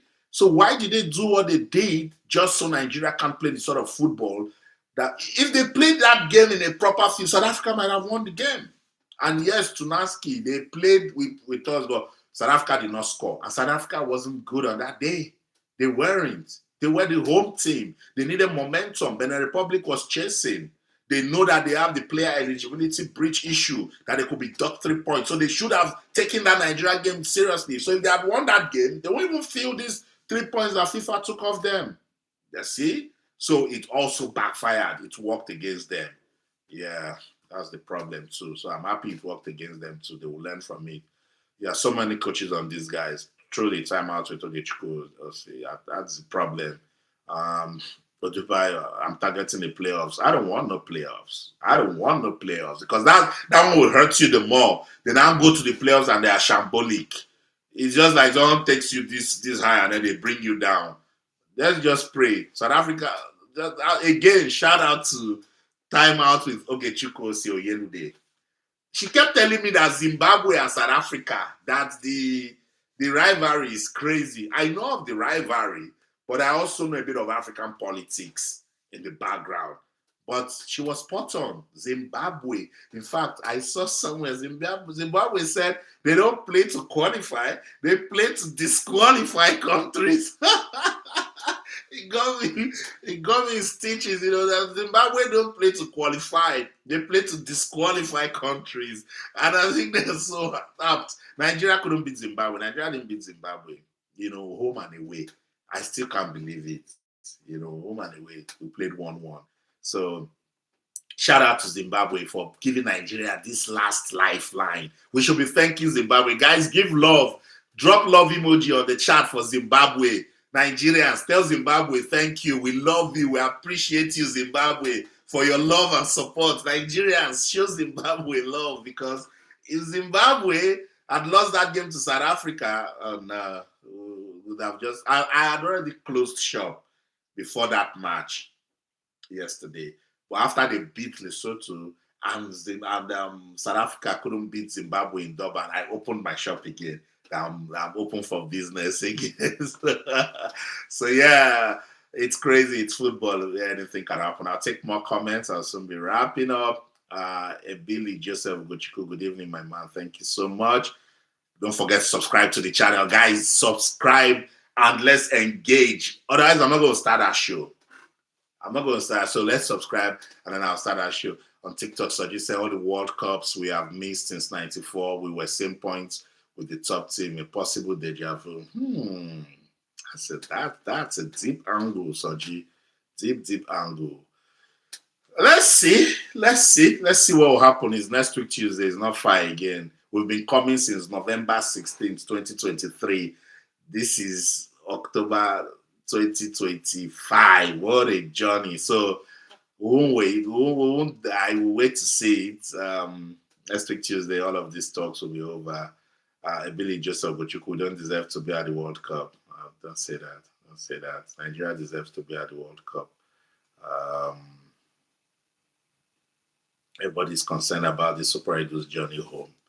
Okay, let me see. Let me make a quick phone call to my guy and make a quick phone call. Yeah, I just want to make a quick phone call, find out what's going on with the Super Eagles. Nigeria will not survive that playoff. Remember, Cameroon is already in that playoff. I don't see the Super Eagles beating Cameroon or Congo DR. Victor, you cannot say that. No, you cannot say that. No. This is football. If they had told you that Benin Republic in a group that has Nigeria and South Africa will be topping the group, would you have believed? So you can't say because of Cameroon. Who is Cameroon that would do them anyhow these days? Football is changing. I don't believe that. Victor, go and read the rules. 1-0 will get us to the playoff, considering that we would be having more away goals than Benin, but 2-1 will still be a tie. I'll go have a look again, but I know for us to be comfortable, we need to win that game 3-0. Nigeria will not survive that playoff. Remember, Cameroon is always okay. I read that one. Amazing. I don't trust the Super Eagles. The worst set of Eagles I've ever seen. I understand your cynicism. I understand your pain. Yes, because of the results, but you can't put it all on the players. Nigeria's football administration is terrible, is sick, is dead. It requires brain surgery. I've been saying this over and over again. The leaders are clueless. They have no passion for the game. They have zero knowledge. They are not technical. Until we get the right people to start running football in Nigeria, it will be like this. It will always, always be like this. So I'm trying to call my source to understand what's going on with the Super Eagles. So let me see. Let me call the media officer again. Let's see. Yeah, so you cannot just put it up on the players only. It's every, even the fans too are guilty. They don't support the team the way they should. On TikTok, Rwanda, we do the South Africa game, and I'll tell you. With the one Bali, we are doomed. We are doomed, to be honest. Don't say that, guys. When Wabali was the hero at the war at the AFCON, you did not say this. You guys stop saying what you're saying about Wabali. You know, look, we all have our downtimes. He's going through a lot. Man lost his dad, lost his mom in the space of 2 months. Let's just consider mental health. Let's be nice, you know. We don't know what he's dealing with. Okay, so I'm making a call to confirm what's going on with the Super Eagles. So when I get updates, I'm just going to share with you guys. Let's read more comments. Please, have you gotten any news about the Super Eagles journey home? Yeah, I'm on that. I'm on that. Omokoji Imaji. The Super Eagles have so much potential, but have been quite inconsistent. That's the right word. They've been inconsistent all through the qualifiers. Alas, we still need to spot our own. Fantastic. I beat my chest for you. That's a fantastic comment. Imagine, stand with your team, Nigerians. Support your team. Not only when it's good, not only when they are winning. Do you know what South Africa has been through? But South Africans, they stood by their team. Benin Republic, have they been to the World Cup before? But the supporters are rooting for them. Nigerians, you only just want to support your team when they are winning. No. You should be with your team in good and in bad. It's like marriage. It's for better, for worse. See Arsenal fans. Look at the last time they won a trophy. But their fans are still loud, still passionate. They're still loyal. Guys, come on. Adeshola Julius. It's 3-0 against Benin Visible the way we played yesterday. Why not? Look, football, guys. Football. This is football where anything can happen. And you cannot say never. You just don't know. You just need to start football. 10 minutes is 2 goals. Look at what Chelsea did to PSG at the FIFA Club World Cup. Who would have thought that the first half Chelsea will bury that game? It's football, guys. You don't use one game. Yes, for analysis, you can bring out some parameters and use it to do your analysis. But no, Nigeria can just start that Benin Republic game. Boom, boom, boom, 20 minutes, 3-0. So what will you now say? You call it love? You call it luck? No, you won't do that, you know. So just support your team. Young Afro, when is Gusso leaving his position, he has been a disaster to our football. That's it. When Amaju Pinnick was there, people still complained. So we must, I don't know how we're going to hold our leaders accountable. And it starts from the grassroots. They say everybody is concerned, Gusso. When Gusso was the chairman of Zamfara Football Association, did anybody bother to know what the man is doing in even Zamfara? Have you ever heard of any football program in Zamfara? What was his pedigree? Because they know we don't follow. Everybody just wants Super Eagles, Super Falcons. Oh, they are playing, we support them. They score goal. No, these people, they know. We must hold them accountable. If somebody is coming next as NFL president, oh yeah, what's your resume? What have you done for football? What are you bringing? Are you a reformer? Because our football requires proper reforms. What are you coming to do? Not when he becomes president, you know. That's the problem with us. I don't know. Gusso, I think he's going 2 years on the position. So he will do 4-year tenure and maybe go for second term. Now he's been given FIFA appointment. So I don't know, like it. The man thinks he's doing great and he's winning. Zimbabwe, you did well. Rwanda, we love you too. Please do the needful apology. That's hilarious. Billy just said we did not make it to the last World Cup. I was thinking our boys will learn from our past experience. We don't learn. We don't learn, bro. That's just what it is. Look at even that game against Ghana, the way we approached it. Even the Abuja Stadium, it wasn't in the right state, And it was so unfortunate. And God did what He did to us with that playoff against Ghana. That we didn't win it on. We lost out on the away goal rule. Remember, because we had gone to play, I think 0-0 in Ghana. And then we played 1-1 in Abuja. That's what happens when you are doing patching, Nigeria fire brigade approach. Calm down and do things the right way, Please don't compare us with SA and Benin Republic in terms of the pool of players to pick from. MNK, you need to explain what you mean. We might not know much about Benin Republic and their player, but South Africa, they've got good players. Young, good, active players. For me, even Mbokazi, if you put Mbokazi right now in Super Eagles, he can start. 20-year-old. What I say, you see, our problem is we only focus on our football. We don't check what other people are doing. People are working. People are growing. People are doing very well. Countries, if you check what some countries are doing with their football, see everybody shouting Morocco, Morocco, Morocco, Morocco, Morocco. What was Morocco 10 years ago after football? What was Morocco 7 years ago? What was Morocco 5 years ago? You think they were sleeping? They were working strategically, investing, 360 degrees branding. So we have a goalkeeper problem. We need people like you to speak about this. I do. Follow my YouTube channel, Proudly Austin. I do. I call these guys out. I talk about it. I know these players. I speak to them. Sometimes for anonymity's sake, I don't mention. I talk about it all the time, but I won't do it alone. We also need you, the fans. We need people to hold them accountable. Ask questions, It's for the growth of the game. It's for football development. That's why when I called out South Africa, people were surprised. Oh, Nigeria is good as South Africa. Is Nigeria good with infrastructure? No, it's about Africa. We must learn how to hold our leaders responsible, And by the time they know that we're interested, we are passionate, we are beginning to invest. I remember I started something on my live TV show, and I tell people who follow my show that start with your state. Does your state have a team in the Premier League? Even if it's 10,000, buy shin guard, buy bibs, go to that state. Say you want to see the coach, you want to present bibs to your team. You have invested. If you call them and say, how is my team doing? You couldn't even buy bus for them. They have a right to answer you. Otherwise, you call them out. But guys were just so used to criticism. No, you must be constructive. It must be productive. You have to give something. I've noticed a lot of football fans. Why do you think football does well in Europe? I think I thought about it. Africa. It's because it's community ownership. It's community ownership. They own their football. You go to the Emirates Stadium, you see a 102-year-old woman tell you that she's been having season tickets since she was 16.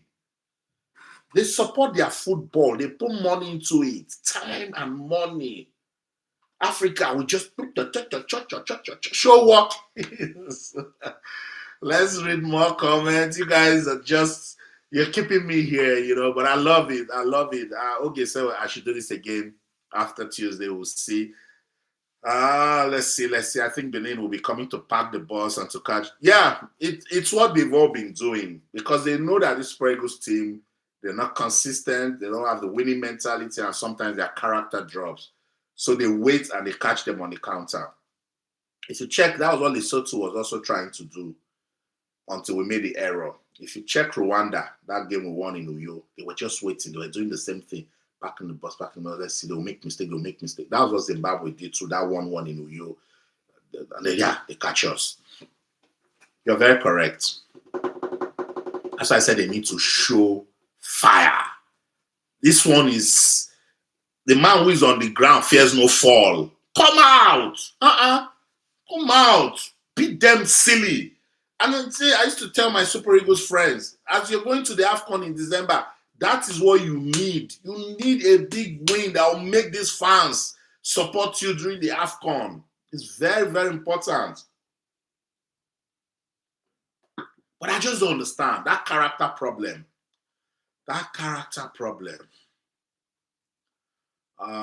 Let's see. I'm looking for. Okay, I've read that one. Austin, I'm hurting watching the current Super Eagles because a lot has happened to our football. Just imagine what Stanley Wabali has been doing recently. Ugo Chukwu, calm down. What has Stanley Wabali been doing recently?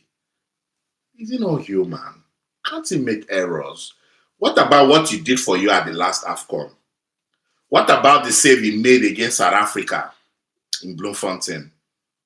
Oh yes, you've forgotten. What about the save he made against Rwanda in Uyo? Don't do this, guys. Don't do this. Look, anybody can make mistakes. You can't make mistakes, and once in a while, you can just lose it. Maybe that's what happened. But let's just be thankful that at least it didn't really cost us. Because with what everybody's saying now, what if that goal had gone in? What will happen? We'll do Escobar. No, nah. Come on, guys. Support your team. Big him up. Say well done. We understand. Stay focused. Don't let it happen again. That's the highest we can do. Chances are created from the midfield, and we need a player who can possess the ball selflessly and allow strikers space and receive creative passes. You mentioned creativity twice. I agree with you, Bode Adetunji. So people come from me.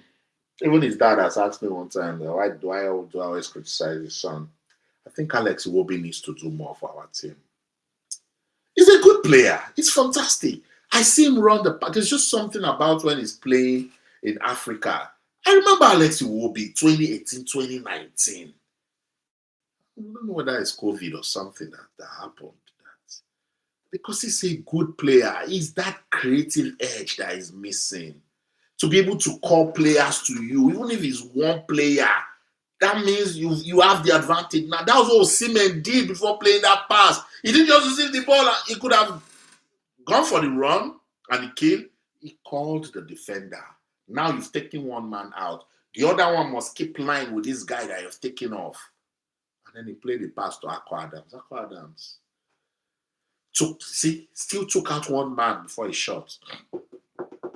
That's what I want Alex Iwobi to be doing.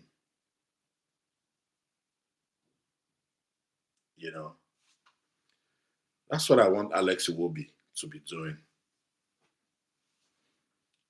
Yeah. He is that creative edge that is missing. I think it was okay yesterday. It was really okay. But yeah, I agree with you. We need to create more chances. Aside creating chances, we need midfielders that can give it a go. Wilfred Ndidi is doing it lately, but he's scared. He shouldn't go forward now. They catch us on the counter and they'll say, where were you? By the way, he got a clean penalty call. You guys see when he took out the defender, they brought him down. The referee looked away. So those are the kind of midfielders we need, box-to-box type of midfielders. Which could that Nwabali could have been sent off in our last 2 games? Yeah, I addressed it, But it's okay. He wasn't sent off. So let's support him. Let's stand by our players. Davido Maximus, must we play 2 wingers? Can't we crowd the midfield and take control of the game and dominate possession and determine how the game flows? Must we play 2 wingers? Yes, we have to, because our top quality is speed. And you've got fast wingers. So what are you doing with them? You've got Ademola Lookman, you've got Moses Simon. What are you doing with them? You have to play them. And when they need to switch, they have to do the switch. Even yesterday, I think it was the time Victor Osimhen and Moses Simon switched, just because of how they'll be locking Osimhen. See, football is changing. It's so scientific. Any player that is a forward player should be able to run it as a midfielder or as a central, run as a winger or as a central striker. I think that's what, guys, football has changed. Pep Guardiola won the league without a striker. So all these strategies, blah, blah, blah, and all of these things, nah. Just hold on, guys. I just want to get an update. Just hold on. Hey, Ayo, what's up? Hey, why sugar? I'm doing my YouTube live and I've got people watching. Please, what's the update to the Super Eagles and this they are playing? Nothing yet. I think they said they're waiting for a plane from Nigeria. So they are still in South Africa. Yeah. Okay, people are saying something about the plane going to land in Angola. Oh, Angola. So the Value Jet plane picks them from Polokwane to Angola. Yes. So they needed to get there, but they now discovered that we've smashed the front windscreen. Okay. Let me give you a call back. Give me a minute. I'll call you back. Call me back. Thank you. So guys, that's it. You're correct. So the team they're in Angola. So I'm sure it's probably a change of plane, and they must get the proper documentation, get the proper landing clearances and all of that before they move. So yeah, so that's a member of the Nigeria Football Federation right there. He's going to call me back, and then you'll get the update. So don't go anywhere. Stay with me. I'll tell you guys what's going on with the Super Eagles, guys. It's the final round of games, the last dance. That's what I've called it for the 2026 FIFA World Cup qualifiers. I've stayed with Group C, and I've called it down to the wire. So for all of you who have stayed with me, 1 hour 45 minutes. Thank you. You guys made it engaging. You made it interesting on TikTok and on YouTube. Thank you so much. Thanks so much, guys. Don't forget to subscribe to the YouTube channel. We need that subscription. When we get to 11,500 subscribers, we start the show for the fans. So we start doing it up to the AFCON, and then we get into the World Cup. So then we'd have built a proper community. But feel free to engage with the content that you see on the channel, both on YouTube and TikTok. I'm sure you like the analysis I made as regards the game against Lesotho. So let me read more comments. Segodi Ramedze, we support Nigeria. We're in trouble. Come true like you did during Appetite. We love you, dear brothers. Of course. Thank you. And Segodi, I see your comments a lot on my channel. Thank you so much. I think you're South African also. So you were part of the people who agreed with me when I criticized South Africa for the player eligibility breach, and of course when they took that game to the Free State Stadium when it was in a terrible state. So thank you for your objectivity. Kayire Young, Life Support Machine Unlimited, Ninja, or this for so I'll bring blood pressure high. Just accept and allow us Ghana to represent you at TASA. Chale, you don't make mouth now. You can now talk, right? Ghana, don't do this. Ghana, you are brothers. Show us love. Yes, I know the rivalry is there, but Ghanaians show us love. Nigeria, we need you this time. Well, come on, it's all love, so the love of the game. A young Afro, I'm passionate about Super Eagles, but these current Eagles are really unserious and unreliable. I understand your doubts. I understand your pain, but support your team. I don't think they're unserious. Football just happens to them. It happens, Ugochukwu, we did not make it to the last World Cup. I was thinking our boys will learn from our past experience. Not the boys, your administrators. Everything rises and falls on leadership, not the boys. The administrators, guys. So don't say it's the boys, it's the players all the time. No, 70% of victories, of wins, is done outside the pitch. I met Usain Bolt at the 2016 Rio Olympics. The amount of persons around him just to make sure he keeps that champion mentality. I saw a guy who puts on his spikes. You guys think Africa, we need to wake up. It is what you sow, you reap. It's not about, if you see what Jamaica, they've done. Oh, Lord. See Saudi Arabia. Saudi Arabia is coming. They are investing now. They've started by using sports tourism to make sure that everything that they are doing, people will come to their country. They've taken the boxing market now in the last 2 years. Look at what people are doing, how people are thinking. And now they are doing some background work. Tomorrow they'll start winning and we'll be wondering. So no, don't say the boys. Don't say the boys are unserious and unreliable. I keep charging the presidency in Nigeria. I say for sports in Nigeria to shine, the presidency must be active. They must own it. So they've started well by having the National Sports Commission, but the presidency must be interested. Yes, look at Rwanda. You see what Rwanda is doing with their sports? See even the Visit Arsenal contract that they have. Paul Kagame, everything sports in Rwanda is not joking. Just last week Sunday, they did the World Cycling Championship in Rwanda. They are bidding to host Formula One. They have tracks. Rwanda. The Amahoro Stadium in Kigali hosts almost every big sporting event in Africa. They are not joking around. So let's not do it because we think we have the population, we have the talent. Talent isn't enough. We need proper leadership. We need productive leadership. We need people with foresight. We need people with vision who can translate it into real, who can give it clarity and are results oriented. Yes, those are the kind of people. Otherwise, we'll just.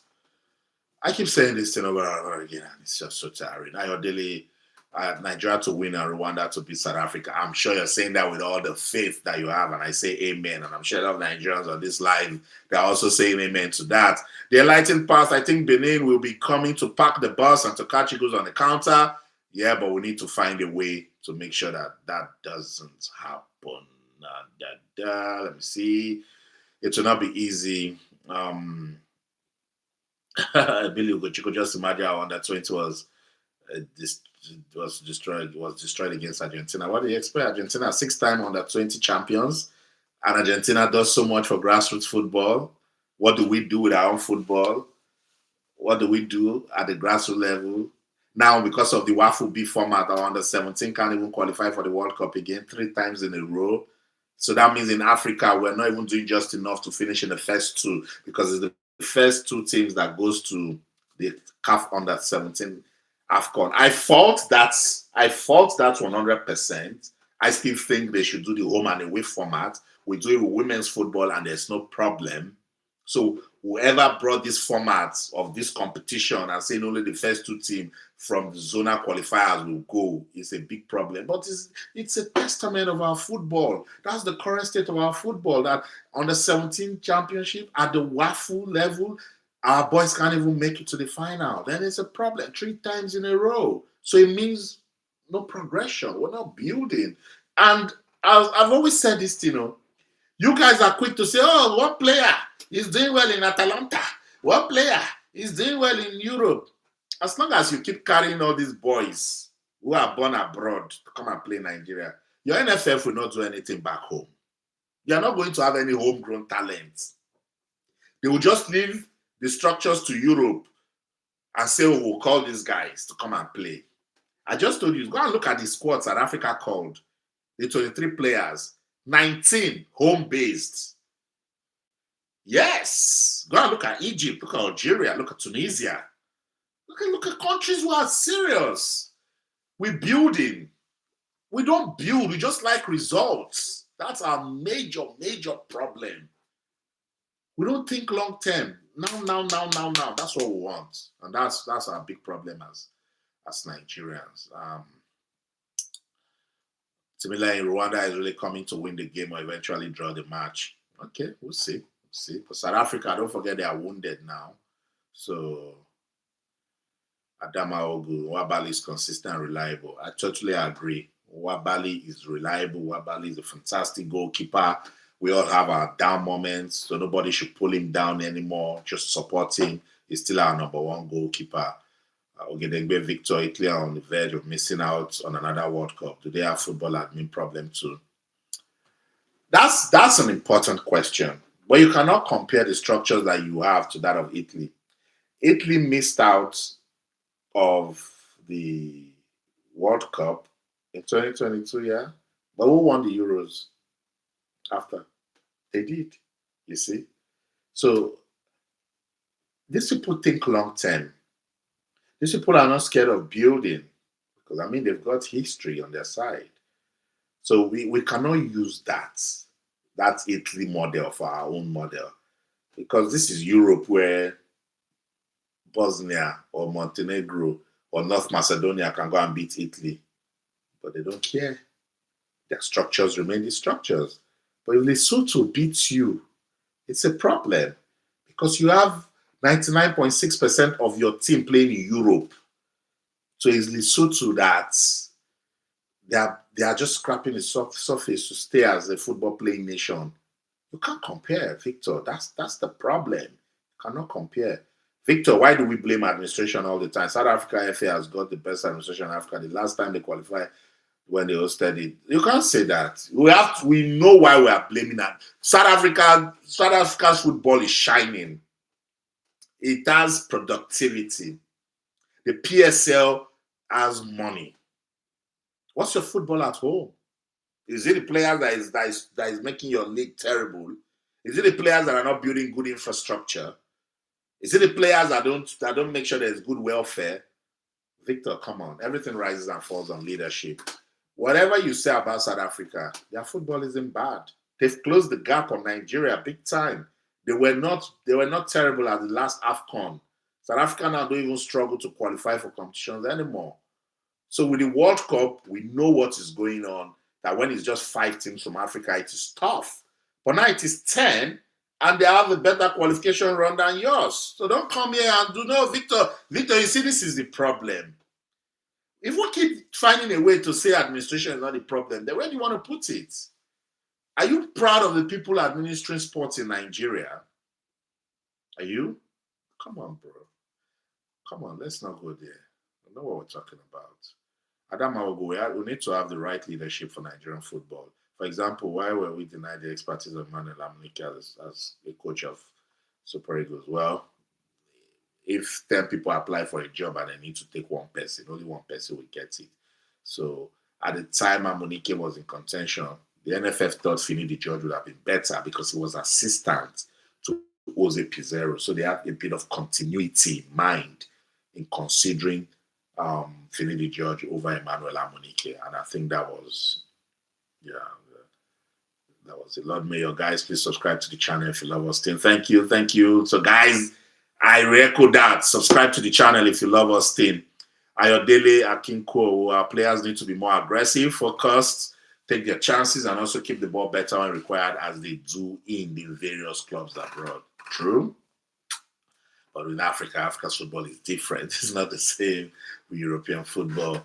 Let's go to TikTok. General Umar, I wish I could join Ghana national team. I would have scored 3 goals on Niger team. What's wrong with you? What's wrong with you? General, be careful. We're saying we want to win match. You're talking about how you play for Ghana and come and score Nigeria. Yeah, come and be going. What's wrong with you? Thank you so much, General Umar. I see your love. Thank you. It's all love. Guys, I think I should be rounding up now. I'll do 2 hours and that's it. And yeah, Ogechukwu has said I should come back next week Tuesday. So I think after the match, you guys can come join me. I'll do another live. That one I'll try to see if I can link up with a streaming platform so I can bring in people, to join the conversation, and I'll be able to link it up with my other social media platforms also. Let me see. To be sincere, Wabali is a good keeper, though he made 2 times unnecessary mistake, and that makes him human. Yeah, Pastor John, that's what makes him human. Who doesn't make mistakes? Who? Unless you're not human. Even robots make mistakes. So guys, yeah, don't be too hard on Wabali. He'll come through. We need him. Young Afro Austin, Ganaro and his boys are already in New York, players in South Africa. I explained to you, and I called my update. I called my source. So I think the plane needed to pass through Angola to Lagos. From Polokwane, they went to Angola, and then they found out that that is a cracked screen. They need to tell me whether it's a screen in the cockpit or a screen outside the plane or somewhere. They just say cracked screen, and it wasn't fit to fly. So they want another plane to come pick up the team. So they're still in Angola. Hopefully they will get another plane. They'll pick them up from Angola, and then they will head to Uyo directly. So guys, safety first. I'm sure they would have been able to maybe want to continue, but I understand aviation a lot. as a son of a retired pilot, I know they will need a lot of clearances before they will leave Angola. They will not just jump up and start getting into another plane to leave Angola. So they'll be sure that it is fine. So look, they understand the mission. They need to leave tomorrow morning. The game is on Tuesday. They go to you. They can still have another training session. They just need to be safe. So my contact will call me, and then I'll make a video and put it on the platform just to give you guys the updates. Yeah, consistency is key for our football to progress forward and be better. I totally agree with you. We need people who love play and know the game better. 100%. I totally agree with you. Time out with Ogie. Any update from Super Eagles? I just gave you the updates that I got from my source. I called him. Let's go. Kelvin City. Can Nigeria defeat Benin Republic? Absolutely. Why not? If not for this current situation, we'll be asking, can Nigeria defeat Benin Republic? It's already it's annoying me. Just because of this terrible situation, everybody now just look down on the Super Eagles, Nigeria, Benin Republic. Be sincere. 10 years ago, Kelvin, if Nigeria is playing Benin Republic, you will not bother to watch because you know it will be a blowout result. Let's stop this now, Benin Republic. But that's what you get when you're not serious, That's what we get, We need to always have numerous plans and always think ahead. That's it, do proper risk analysis, proper planning and organizing. Just because we do things anyhow, just go and do it. Fire brigade approach. Have we done it? I keep telling these guys, it's not about doing it. Do it well. Do it very well. That's what is important, Dubai or Mobolaji, can we ask CAF to reschedule our match? It's not even CAF. Don't forget it's a FIFA competition, FIFA qualifiers. So it depends. They can look at the situation of things and, But the good thing is Benin Republic, they are not far from home, Benin Republic shares border with Nigeria. So I think you'll understand if it gets to the point where we have to reschedule the game, Okay, then go Victor, whatever happens, I pray Rwanda score first shot against South Africa. That's a good prayer. Amen. They cost it. Yeah, totally okay. They cost it. It's action and consequence. So they are facing the consequences of that terrible start. So guys, go back and watch that video that I did. I'm trying to remember the title of the video. Let me check. Go watch it. I gave a proper background of this Super Eagles problem and why they are where they are at the moment. So if you go watch that video, you will understand. I called it The Last Dance. You'll see it on the channel. Nigeria's final push. Go check it. Nigeria's final push towards the 2026 FIFA World Cup. 4 coaches, just 2 wins. Terrible situation. That's it right there. That's it right there. So go check it out. Yeah, on my channel. So if you watch that video, you have an understanding of why the Super Eagles are where they are and why they're struggling, So it is what it is. TikTok, I pray miracle will happen for Super Eagles. Pastor John, amen. I join faith with you. All Nigerians join faith with you to wish the Super Eagles well. And hopefully this your prayer will be answered. Thank you so much, guys. I think we've done just enough. 2 hours of, reviewing match day 9 and previewing match day 10. And not forgetting that we came from 16th November 2023. That was when Nigeria's match day 1 for the qualifiers was played against Lesotho in Uyo. And surprisingly, Nigeria didn't beat Lesotho. In fact, Lesotho scored first. Always have that in your head. Lesotho scored first. And Semi Ajayi equalized for Nigeria and it finished 1-1. And they went to play Rwanda, Zimbabwe for the second game, and they played 1-1 again. So it's a big problem. Play South Africa, it was another 1-1. So it is what it is. It's been a tough journey. But yeah, we're here now. We just pray that whatever makes them to still be in contention, let's just pray that same spirit continue. The work. Let's just keep manifesting. Because this one is more than a cat with 10 lives.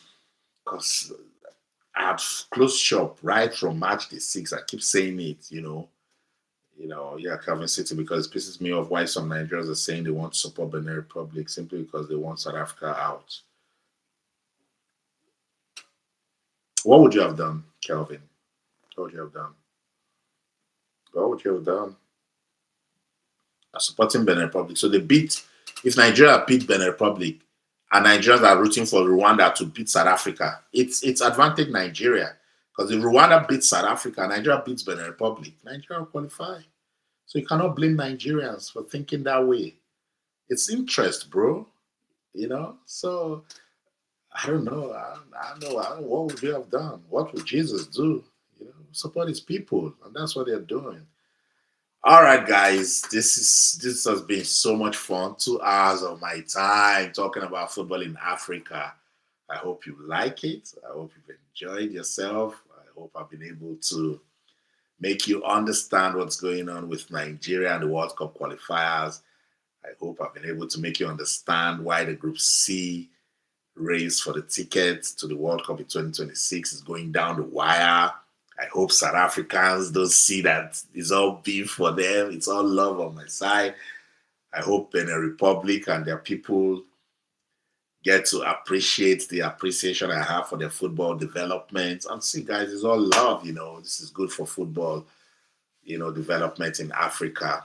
I will try to come back again on Tuesday, but each time you see my content, engage with it. Send comments, send me a message, I'll reply. It's all fun and vibes. I call my channel the Fun Factory. I talk sports. I can pick up my chest like no one does, because I don't just come and say Arsenal 2, Man U 1. I talk about the lessons from it, the values that we can get from it, because our world of sports can inspire, motivate, change, transform lives. So when I do these conversations, I don't do it that I want to just come and talk results. No, go elsewhere. Everybody's talking results. I look at oddity, and that's why when I was doing what I was doing with South Africa, they thought I was talking about results. No, I was saying you have a beautiful model for football development. Don't destroy it. That was the lesson from that talk. I was saying, South Africa, I love you guys. I like what you're doing. Don't let football politics destroy it. That's what I was saying, We don't even need Rwanda to beat South Africa. A draw is good, provided we can beat Benin 2-0. That's another angle. If South Africa draw and Nigeria beats Benin Republic, it's good enough. I see Nigerians and the calculations. You guys have covered all sides. I love football fans, That's why I said that game will be interesting. It will be so interesting. I just want to see. Is it possible for Rwanda to beat South Africa? It's possible, but I think South Africa beat them.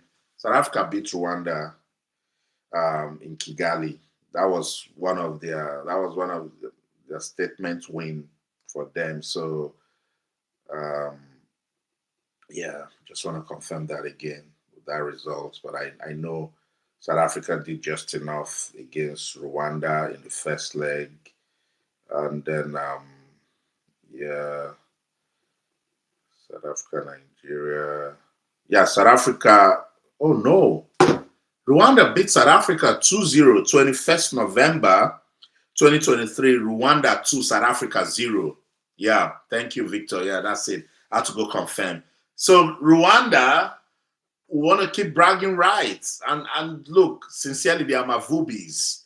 They're not bad. They aren't bad. I think what Nigeria used against them was that Nigeria bullied. Yeah, thank you guys. Thank you. Your football. I had to confirm. Yeah, I had to confirm. I think it was Zimbabwe that I had in my head. Yeah, for South Africa, the first. Yeah, South Africa defeated Zimbabwe 3-1. That was what I had in my head. But Rwanda defeated South Africa in Kigali. So yeah, makes it interesting. All of these talks we'll get to know. Yeah, I think so too. There was a time. Look, I was never looking at Benin Republic. It was me and Rwanda. I kept saying they are Mavubis because they had momentum. The president was pumped up. He was supporting them, was pushing the team. He motivated them. They were investing in the team.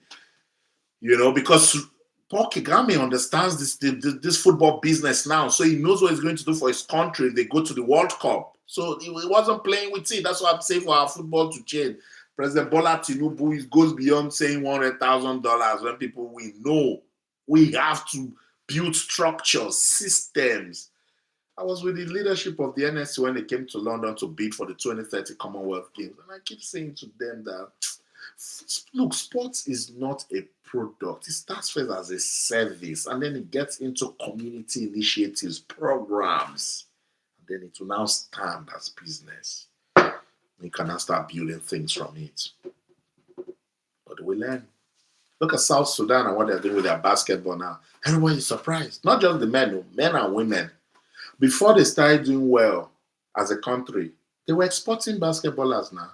The basketballers were doing well in America and Europe. People didn't know. They were building structures. See? Everybody, we'll see. We'll see. So, guys, thank you. Thank you. Thank you. Thank you. Thank you. It's all love on TikTok and on YouTube, affiliates. I'm saying it again. If you've not subscribed to the channel, please do subscribe to the channel. It's a fun factory, it's sports, entertainment, and so much more. Let's just do it for the love of the game. I'll come back, talk about these things, but I try to post videos regularly for your viewing pleasure. The Atlantic Path. Could anyone please advise the coach not to substitute Osimhen in our next game as it affects our performance whenever I substitute our game against Zimbabwe and Lesotho? So, guys, be careful how you analyze games when players are substituted. You do not know if he picked a knock. You don't know his mental state. You do not know performance level. These guys are core professionals. See, for instance, people were even complaining that why did we substitute Osimhen in the last game against South Africa or Rwanda? Which one did they kick him so bad? I think it was South Africa, yeah. It was a game against South Africa. Why won't he go off? Of course, it's good. Osimhen has a good charge and all of that, but I've also seen games that Osimhen is not doing well, but Ademola Lookman is covering up for him. Now I'm even so worried because Ademola Lookman is a joker. You guys only see what television shows you. It's the person with the ball that TV will show you. Go and watch the live game and you will understand. Lord Mayor, what's your question, please? Ask your question again. I didn't say it. What's your question? So when a coach makes substitution, it's not on the players. There are different people looking at the players, and they're saying, oh, can we take this off? Can we take this off? But unfortunately, Ademola Lookman will not play. He has picked 2 yellow cards, and it's just a shame that he picked his first yellow card in that game against South Africa and Bloemfontein, and he picked another one against Lesotho. So, unfortunately, not Ademola Lookman. But I'm glad Akwa Adams is showing good promise now. Tola Arokodare is there. Moses Simon is there. I think going our firepower up front isn't a problem. I totally agree with you, Adewale. What can the coach do about the midfield? We need midfielders. But I think the style that he's playing, Eric Shell needs to. I don't understand this is Diamond style, but I don't like criticizing coaches and their style because they can just come back and bite you. We all criticized Jose Pizarro and his style. Jose Pizarro used that style to get Nigeria to the final. When did we get to the final last? In the AFCON. Was it not 2013?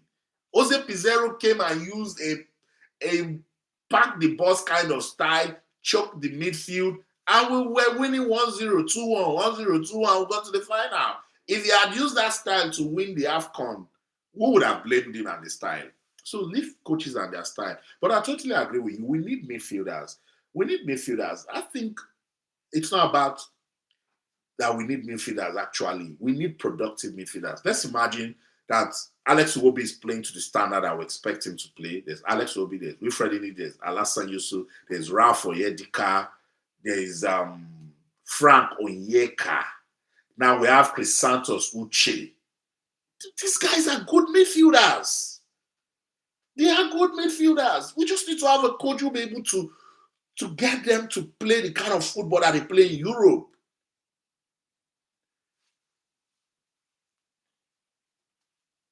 He does. He used them now. Has he not used Onyeka and Ndidi? He has used them now. I think I don't know how to explain it. I'm here thinking We might just need to put Alex Iwobi on the bench, let him watch the game from the bench and come in and see how we can turn things around. But we need to have someone in his quality too who is starting. I think that's what we don't have. So my update is coming, guys. Just listen. I'm putting it. AY sugar. What's going on? Yeah, good. They just got a hotel now. Okay. So they've settled into Angola. So tomorrow, Okay. they should be heading out. Okay, so tomorrow very early in the morning, huh? Yeah, they'll be back. So they needed to get clearance. They needed to get a place to stay. Okay. The windshield got broken, so and they were already about 3.5 hours into the flight. They couldn't go back to South Africa. Oh wow. Oh wow. Yeah. So are they in Luanda, Angola? Yeah, that's it. Okay, fantastic. AY, thanks so much. Thank you. No problem. All right. Okay, again. Cheers. All right, my guy. So that's the updates. The Super Eagles, they said the windshield, the windscreen of the plane had an issue. They were already 3 hours into the flight, and they couldn't go back to South Africa. So the pilot requested that they land in Angola. So they're in Luanda, that's the capital of Angola. So they've just gotten hotel to stay. So you see, guys, you see what I'm saying? When somebody's saying it's not only administration, are they playing football now? See what happened with playing, getting hotel, making sure players are fine. Is it on the field of play? Everything rises and falls on leadership. Administration is important. It's important. It is 100%. Yeah. So guys, that's what it is. They will leave Angola very early tomorrow morning. They just settled down. I'm sure, getting a hotel. This thing was impromptu. They did not know that it's going to happen. So they need to touch down, get 23 players plus coaching, backroom staff of about 15 persons, and NFF officials will be with them, maybe some journalists. So they can be catering for almost 60 persons. So it's a lot. So I'm glad that they've settled in now. Tomorrow they will leave for Uyo. I don't know how long the flight will take from Luanda, but since it's a charter flight, it's going to be a straight flight. So I'll give you guys the update again tomorrow. So that's about it. So shout out to everyone that joined this live. I had fun doing this with you guys. I'm glad I'm sharing my passion and knowledge of the beautiful game with you guys. Wish Nigeria well. All the best to South Africa. Okay, your question, Lord Mayor. If South Africa had lost that game or draw and still feeling illegal player, would they detect the point again? Which game? If South Africa had lost that game, which game are you talking about? The game they played against their last game against Zimbabwe. Which of the games? The game they played against Lesotho was where they used an ineligible player, Teboho Mokena, that also played. So FIFA sanctioned them and docked 3 points. I don't know which other game you're talking about. Will they deduct the point again? Had lost that game or draws? Yeah, if they field an ineligible player again, of course.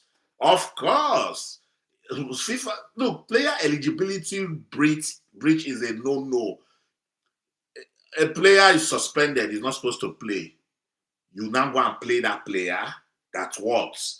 No, that to serve as a deterrent to other teams that FIFA, must. Yeah, if they lost, if they lost, they've lost. Yeah, 3 points. They've already lost the 3 points, but FIFA will still just for record purpose and say they've lost. No, if they lost the Lesotho game, they will still lose 3 points. Yes, I get it now. I get your question now, Ogechuku. They will lose 3 points for fielding. When we did our own with Algeria, that was what happened. We lost 3 points. So if they had lost the game against Lesotho, the rule is that you will lose 3 points and all the goals that you've gotten from the team. So they had gotten 5 goals from Lesotho and they lost the 5 goals. So yeah, that's it. Yeah, the stress is too much for these players. Oh, may God see them through. I agree. You see why people are quick to blame players. Now, people are forgetting that this thing is mental. What has happened to them now can affect their productivity. But fans won't care. They will just expect them to go on the pitch and play. See Benin Republic now, they are in Uyo. They have relaxed. They have walked around, know, acclimatize our own, see what has happened to them. They are stuck in Rwanda. So we must be careful how we just come out and criticize players all the time because because they didn't give you the win. They're humans, That's it. That's right, Victor. Thank you, Victor Kobam. This is what I did with my video that I was saying. I did go check it again on my channel. I said I charged FIFA. I said FIFA act now because I have followed player eligibility breach. It doesn't go beyond 3 weeks. Once FIFA finds out, boom, they collect their points from you. Because think about it now. Now, NFF cannot come and say they play Ademola Lookman that they did not know that he's on 2 yellow cards. It's not possible. You can't do that just because you feel that this midfielder. And that was why look, South Africans, I love you guys. Don't do what you did again. Do not do it, It's a sin in football, player eligibility breach. It shouldn't be happening. In this age and time of data analysis, you say that you didn't know. Not South Africa Football Association, SAFA didn't know. Ministry of Sports in South Africa didn't know. The Bafana technical crew and the team didn't know. Your media officer did not know. The media in South Africa did not know that they were McKenna 2 yellow. South Africa, stop.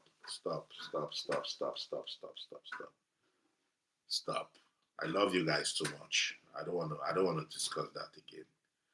Okay, Nigeria is going to win their last match with Benin Republic. It's going to be a tough match, and it will end in a draw. Bookmark this post Saturday 11.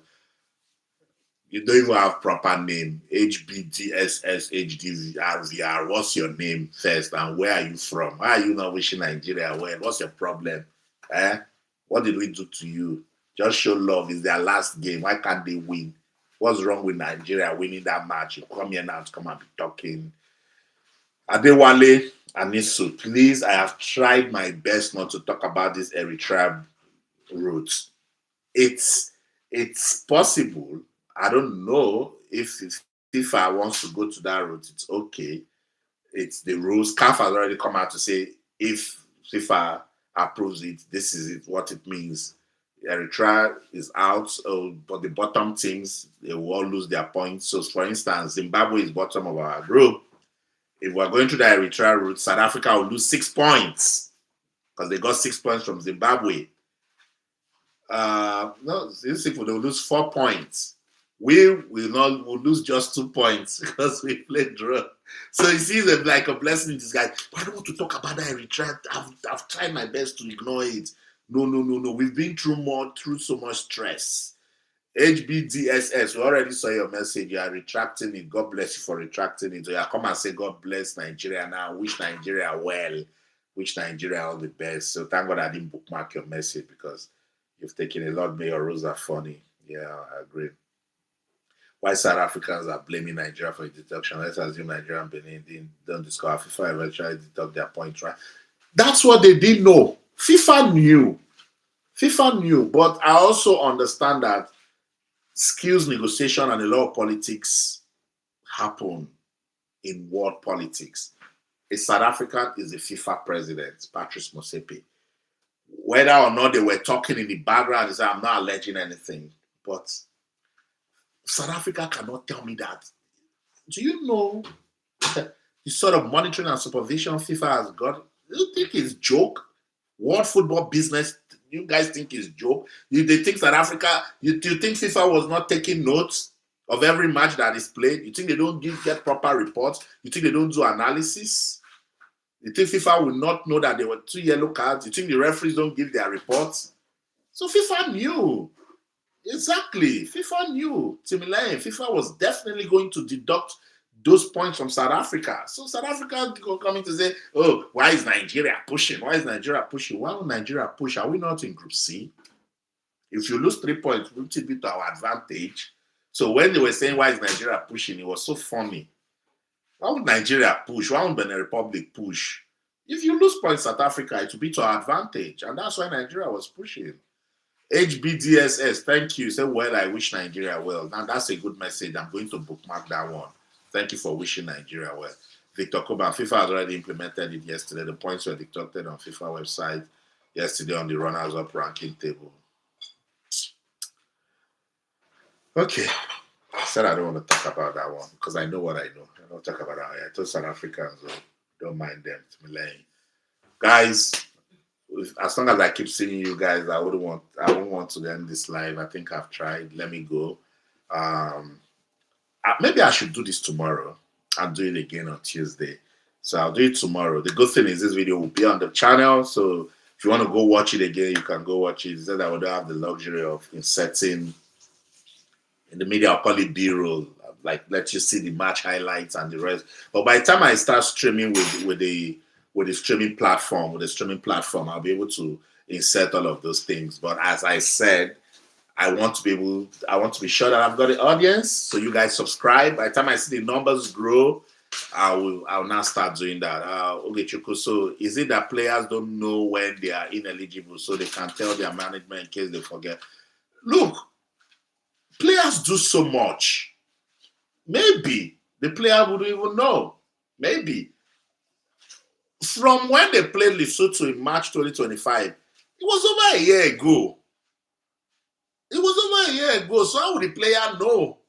I'm not saying that he shouldn't know, but sometimes they forget. That's why they have team around them. So as big as South Africa is, they want them that they don't document. They don't do match analysis. That's where I don't understand what's going on with South Africa and this gist. It's tough. So when Hugo Bruce was calling out everybody, he said, "Oh, because the minister opened an investigation into the case," and Hugo Bruce said, "Oh, they want to know who is responsible. I am the coach. I'm responsible. My backroom staff, they are responsible. South Africa Football Association, they are responsible. He even said the Ministry of Sports too is responsible." He now said Tebogo. No. I said no. Don't call the player.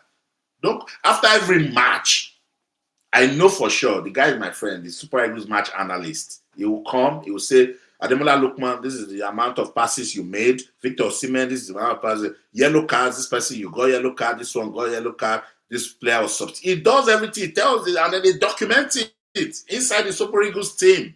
The NFF by right should have it. The media, if you go check, the last content I did, I listed the 12 players that have got yellow cards for Nigeria and should avoid having another yellow card. I did 12 of them. I did record from 16th November. I'm just media. I don't work for the NFF. I don't work for the Super Eagles. And I did that research. So what is South Africa talking about? Yeah.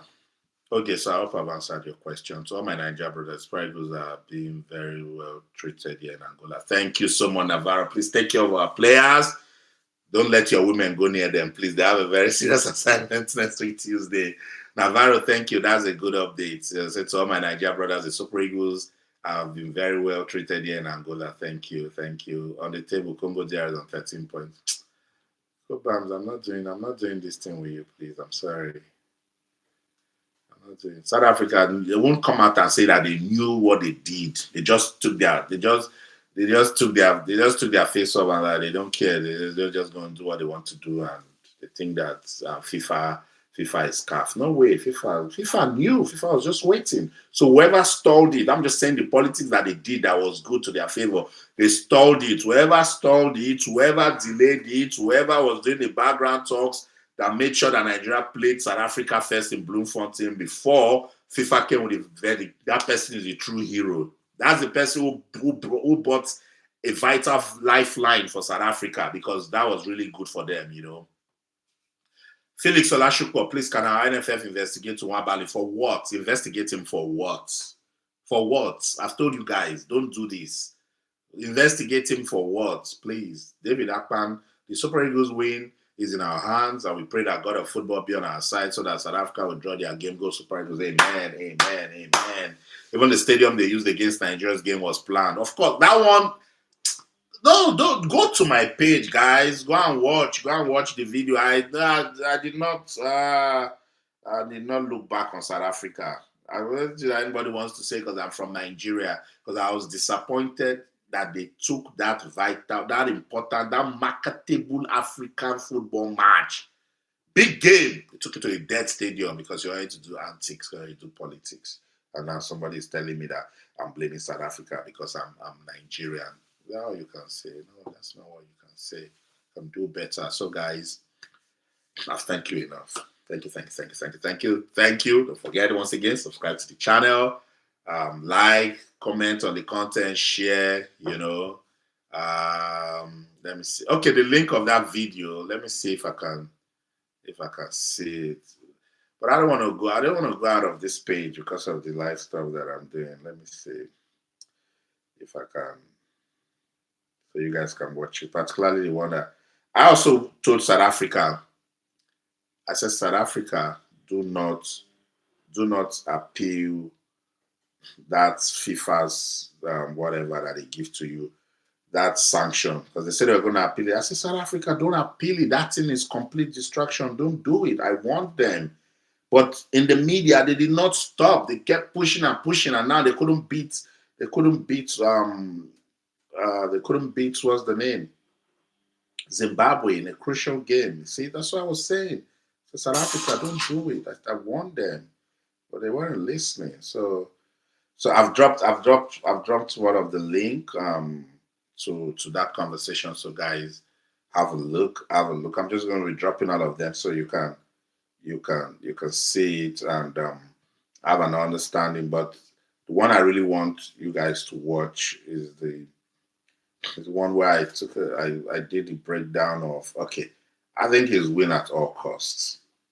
So I've been trying my best to talk about this thing. Anita said I want to go. More persons are joining this live video. Don't you guys want me to go? I need to go. I've tried now. Have I not tried? Have I not tried for you people? I've tried for you people. Anyway, let's wish the Super Eagles all the best. Whatever team qualifies for the World Cup, I'm African. I'm going to support that team 100%. Because it's time for Africa. Morocco did well in Qatar. I'm so happy I was there. I reported it. Was good. Talking about an African team in the semi-finals of a world football competition. So there's no beef here. Okay, there's no beef. You try. Thanks so much. Thanks so much to Timile for staying with me. Be optimistic, sir. Adewale, I'm optimistic, but you gotta be realistic. Also, I'm so pragmatic in my approach. You need to do A to get to B. Do B, you get to C. If you don't do that, you can't do A and then you go to W. No way. See, this is life is all about this step at a time. Okay. So guys, thank you for your time. Don't forget you can go engage with the last video. I did the highlights of the Lesotho versus Nigeria game, and you'll see the post-match reaction from Coach Eric Shell and the captain of the side, William Troost Ekong. That's the video right there. I just dropped it, so go engage with it. Go relive the moments of that 2-1 win over Lesotho, and then wish the Super Eagles all the best. Thank you so much. TikTok people, thank you. YouTube people, thank you. Let me end the way that I always end my program by recordings. I'll see you guys around again. That's it.